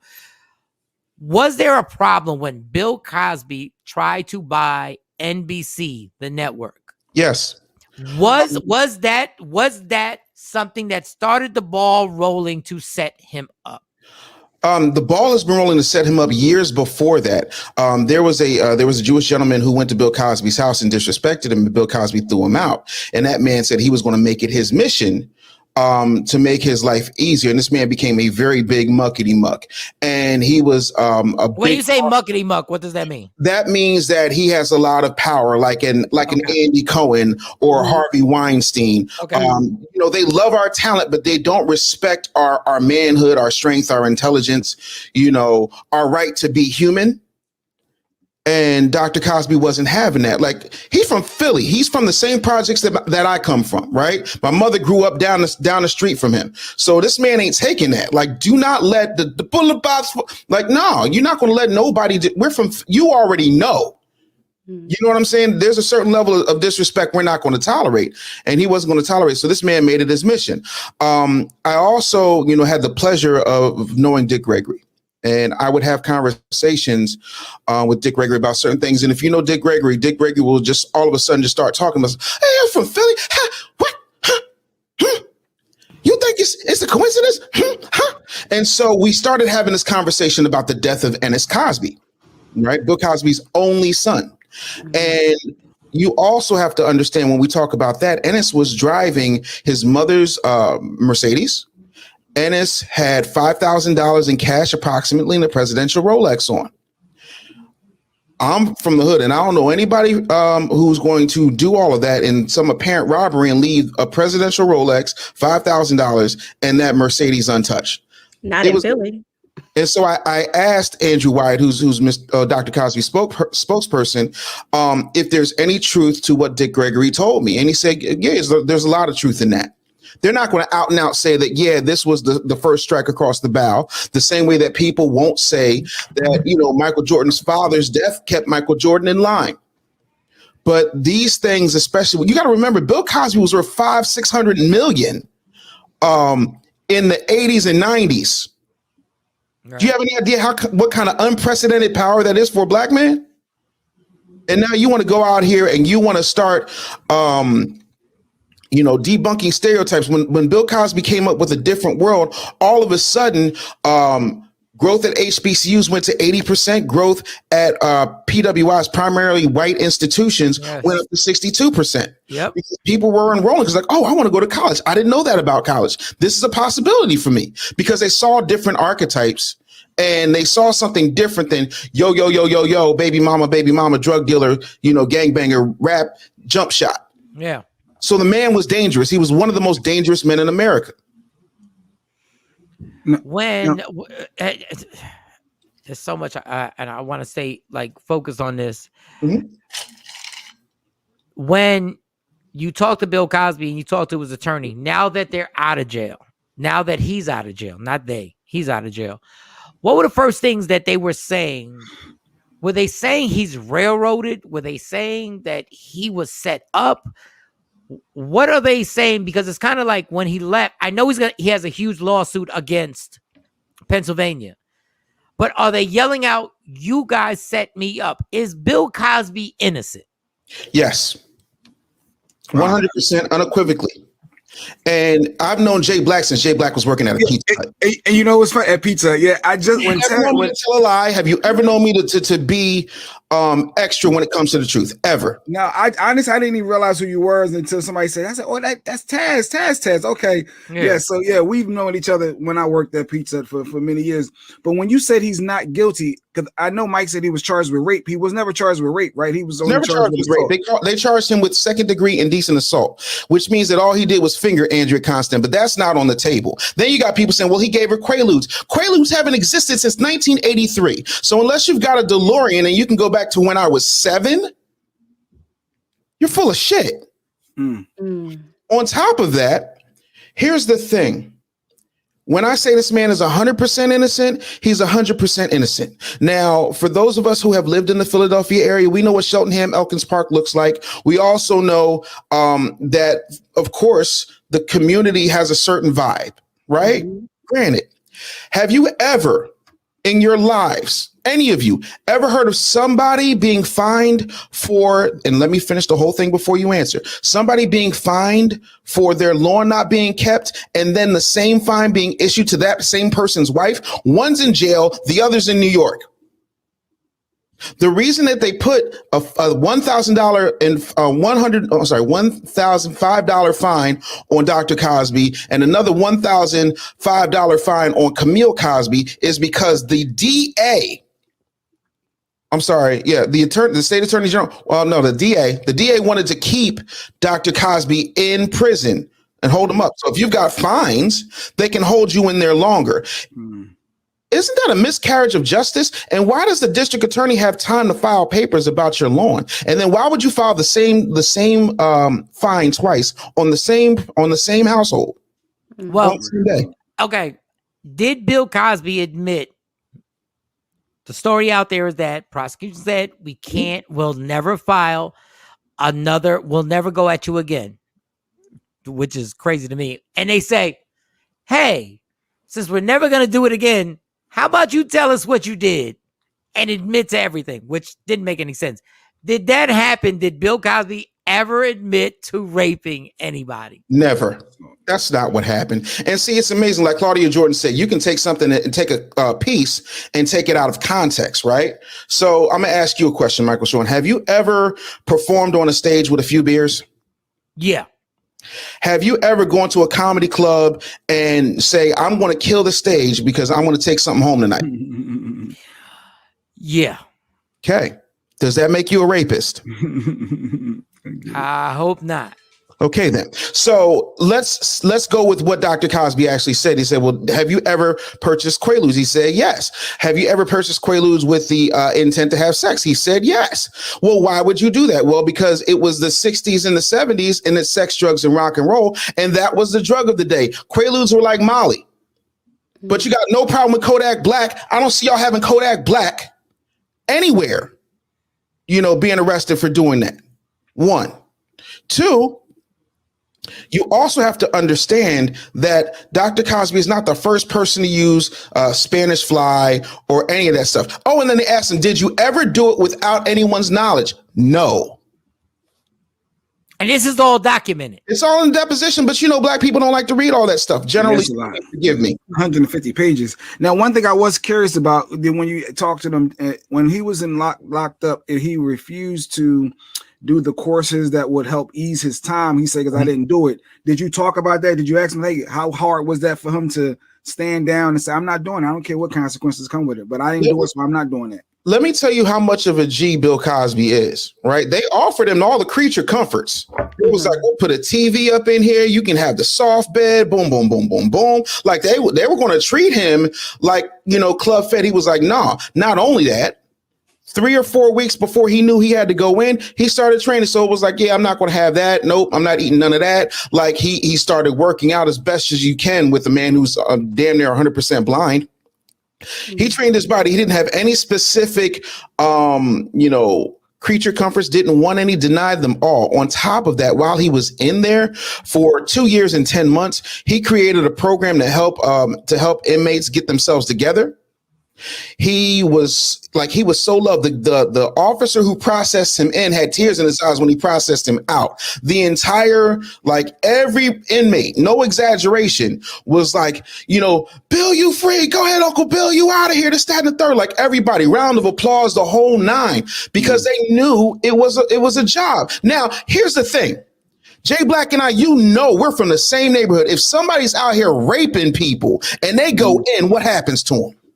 They getting it. They catching it. Famous or not, what happens to them? Yeah, they getting beat up. They getting abused. They getting taken advantage of. They getting assaulted. All that's happening. He had not one problem, not one incident, not a bad word said to him, because everybody knows the fix is in.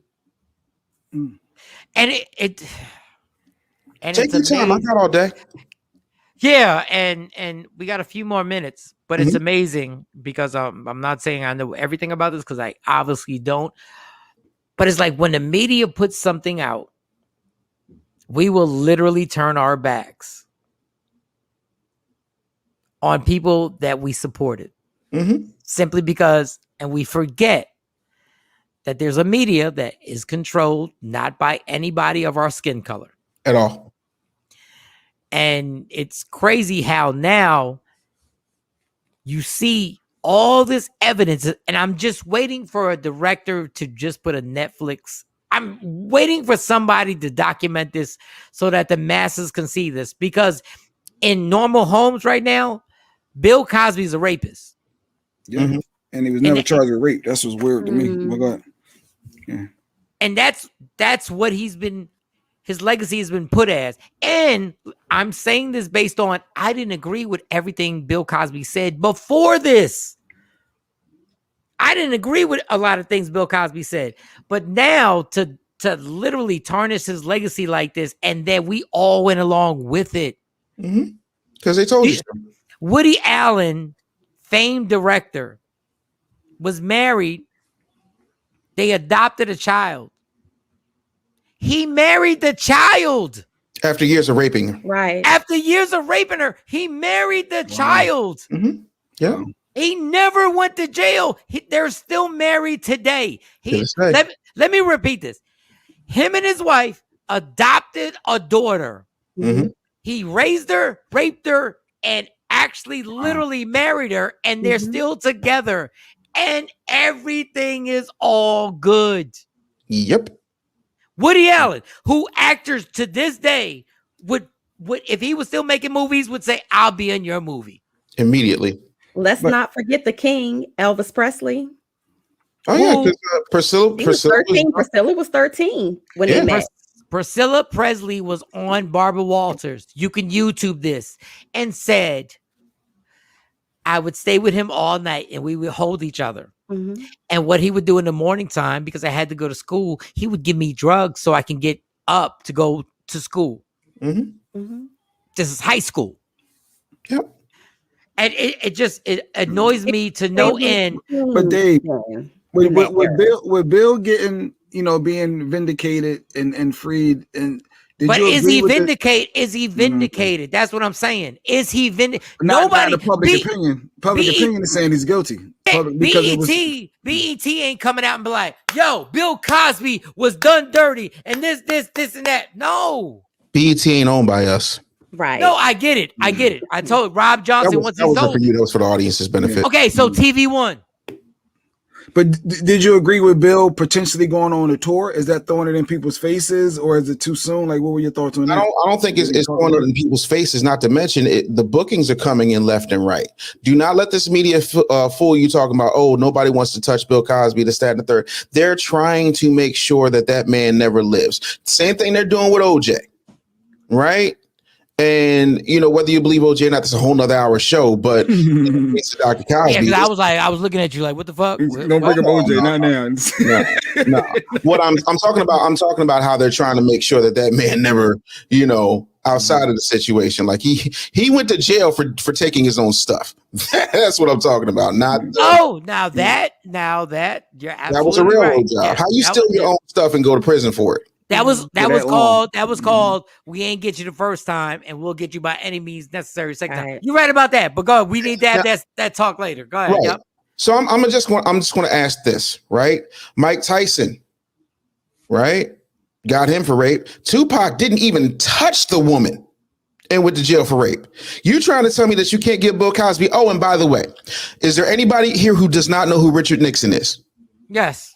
Okay. No, I know. No, I mean, yes, I do. So Richard Nixon had what he called the most dangerous list. And on that list were people like Jane Fonda, people like Dick Gregory. You know who else was on that list? Bill Cosby. So if Bill Cosby was raping all these women in the 60s and the 70s, but he was being watched by the president, being watched by the FBI, being watched by the government, how come they didn't drag his ass in chains before he could ever come up with picture pages? I'll wait.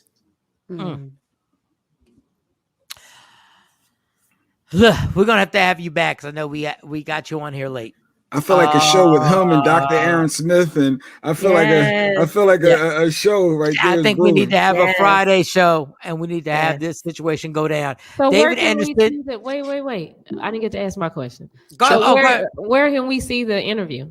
The interview is streaming right now. I took down every last piece of programming except for the conversation with Andrew White and Bill Cosby on Business Bully TV. So it's on a loop. You can get Business Bully TV. Say it again. Business Bully TV. You can get it on iOS, Android, Roku, Amazon Prime, Apple TV, any place you stream. You can get it. You go to businessbully.tv if you just want to watch it without downloading an app. Business Bully TV. That's what the app. And then for the app, one more time for the people like myself that missed it. Oh yeah, Roku, iOS. It's on all of those. Okay. Yeah, Business Bully TV. Is there a deposition? Everything we're on, they're on. Is there copies of the deposition for the public? Somebody reached out to me asking. Yeah, they're online, just like there's copies of the fines that they put up there. But there's one question I want to make sure I want to make sure I completely get to, right? So the DA who said that he was going to not prosecute Bill Cosby was Bruce Castor. The guy who actually prosecuted Bill Cosby is a guy named Kevin Steele. Kevin Steele ran political ads saying this guy didn't prosecute Bill Cosby, all while Kevin Steele was a prosecutor. Right. So this was a political thing. So this guy ran a campaign and won off of I'm going to get Bill Cosby. Wink, wink, hint, hint, dog whistle. I'm going to put that nigger in his place.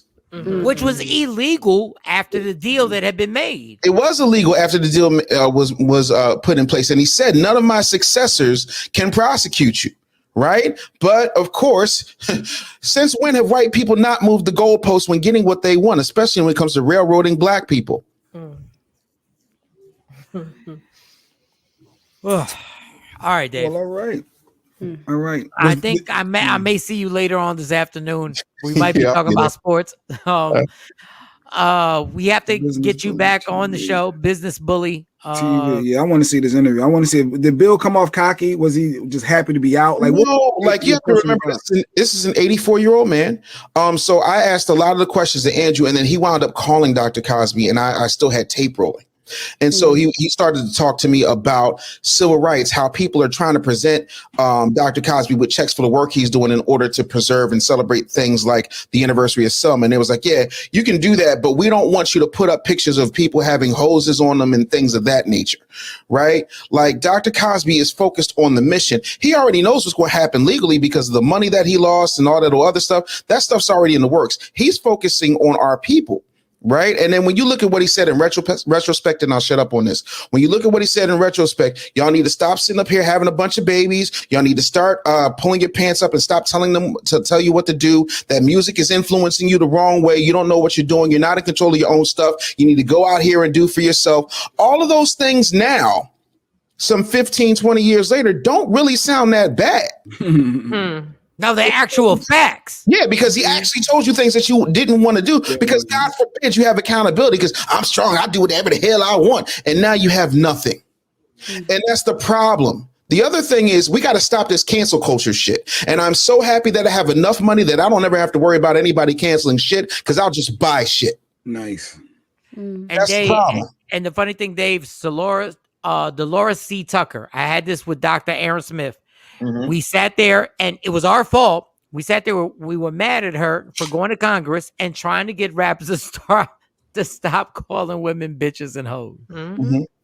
But here's the thing. She went after rappers. She never went after the 6 Jews that were signing them. Yes. And that's the problem. She never went after those corporations because there was no way she was going to get to them. Listen, we're going to have you back on the show. Anybody got another question? But wait a minute. So if she cut the legs off there, you don't think it would affect what's at the top? Not at all, because there's always somebody else that's willing to do it. It was like when everybody tried to cancel Nelly for the butt crack thing on Tip Drill. There's always a thought in the wings waiting to clap her ass and get a card swiped through her butt. If you stop Leor Cohen like Dame Dash kept asking y'all to, and y'all thought he was crazy and arrogant, we wouldn't be in this mess. Who won the East Coast West Coast beef? Jimmy Iovine. Who got more money from Beats by Dre than Dre? Jimmy Iovine. But you don't stop it. Clive Davis ruined Whitney Houston with that ridiculous image and never treated the fact that she was doing coke way before she had a record deal. Yes. And then they blamed it on Bobby Brown. Hold up, Dave. Say that. He took Whitney straight out the rehab and sent her on tour around the world. And that's when everything went. That's when everybody heard the video clips of her voice cracking, of hers. Like I've been saying, Clyde Davis is the devil forever. He had the Grammy party downstairs while her body was still in the fucking tub. Yep. It was literally still in the tub. So must go on. Like that sometimes and I'm part of it. We get so caught up and we get so blinded by this stuff. You go like, how the fuck is Clyde Davis still our friend? And when I mean friend, how do we still support this shit? Because we don't know any better.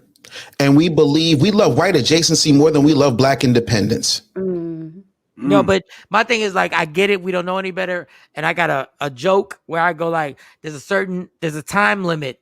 There's a statute of limitation on we don't know any better. Because motherfucker, we do.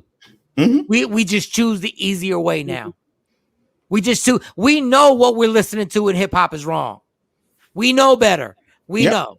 I'm curious to get Dave's opinion on R. Kelly with the new allegations with the little boys. I know we're supposed to be wrapping up, but yeah, we gotta have him back. Wait. So how do we go after these record executives? Okay. Here's the thing, right? There's only two things, and me and David Banner have this conversation all the time. There's only two things that rich white people understand: the loss of revenue or the loss of blood. Right? You can't really go out here and start slicing them up and jabbing them up and killing them up. And I would never advocate for that. But if you starve out that machine, the machine will crumble. What do you need a record company for? Don't you have an internet? I got digital distribution right now through Sony. I do exactly what I want, put out the music absolutely the way I want it to. Who can't I reach? Who can't I touch? I told Michael Shawn this the other day. I can get that billboard, right in front of Six Flags and put up anything I want about Michael Shawn in 25 minutes. All it takes is understanding how to play the game, and you don't ever have to worry about them. But we keep putting ourselves into positions of subservience to people based upon our ability to have talent and our inability to know how to manage money and know how to run business. And that is why we continue to lose. So if you want to cut off their money. Say we demand that we're not going to do this. Oh, yeah. And by the way, cut off anybody who supports their tours. Cut off anybody who plays their videos. Cut off anybody who gives them a sandwich. And watch how quickly things change. It's that simple. If you think I'm lying, look at the LGBTQIA. Thanks for coming to my TED Talk. I agree with that 100%. Say that last part again. You said you got a TED Talk. Look out. Say it again. No, I was just. I missed. I was about to say, wait, what I missed? I was reading the comment. Then okay, all right. Then I know we got to end, but how do we? I got your number. I'll call you and talk to you about this. Yeah. And sometimes it's as simple as we don't never just tell each other, "Yo, I'm not fucking with this music no more." Like I'm not supporting your music on what you're saying. Like there is a level where you go like, dog, we can't keep supporting the same thing. I know there's a white man behind it. Yep. I know there's a Jewish man behind it. Yep. But we're jumping on it and listening to it with our kids. Bro. Like at a certain point, just on the grassroots movement, the famous grassroots movement, I'm not messing with you no more. And I'm not letting my kids hear it, and we're not going to it no more. Right. And I hate to say it because the artists wind up getting hurt first before the Jewish owner, before the white owner. But what do you want us to do? The artist be held to a standard. Like, at what point do we stop shaming people? Like, we don't shame these folks. We let them do whatever they want to do. You let these morons who can't conjugate a verb put up stacks of damn money to their ears like they're talking on the phone and dance on tables in front of boardrooms full of white people. And you don't shame that. You cheer it on and you post it on these damn sites and wonder why they look at you like park apes. Because you see park apes being fronted everywhere. Like, start shaming them and they will conform to what a standard should be. You don't see Vietnamese people doing this. You do not see Chinese people doing this. You don't see the Italians doing it. And when the Italians start getting out of pocket, they're like, yeah, we ain't with that Jersey Shore stuff. No, they shut down the Jersey Shore stuff. They literally go, no, we're good. Stereotype. All right, Dave, we got to have you back. I'm around. And thank you for thank you for being patient. Thank you for being patient, for waiting with Claudia. Claudia's a good friend. You're a good friend. And I do not hate Claudia Jordan at all. I just want to go on record to let Claudia Jordan know I do not hate you.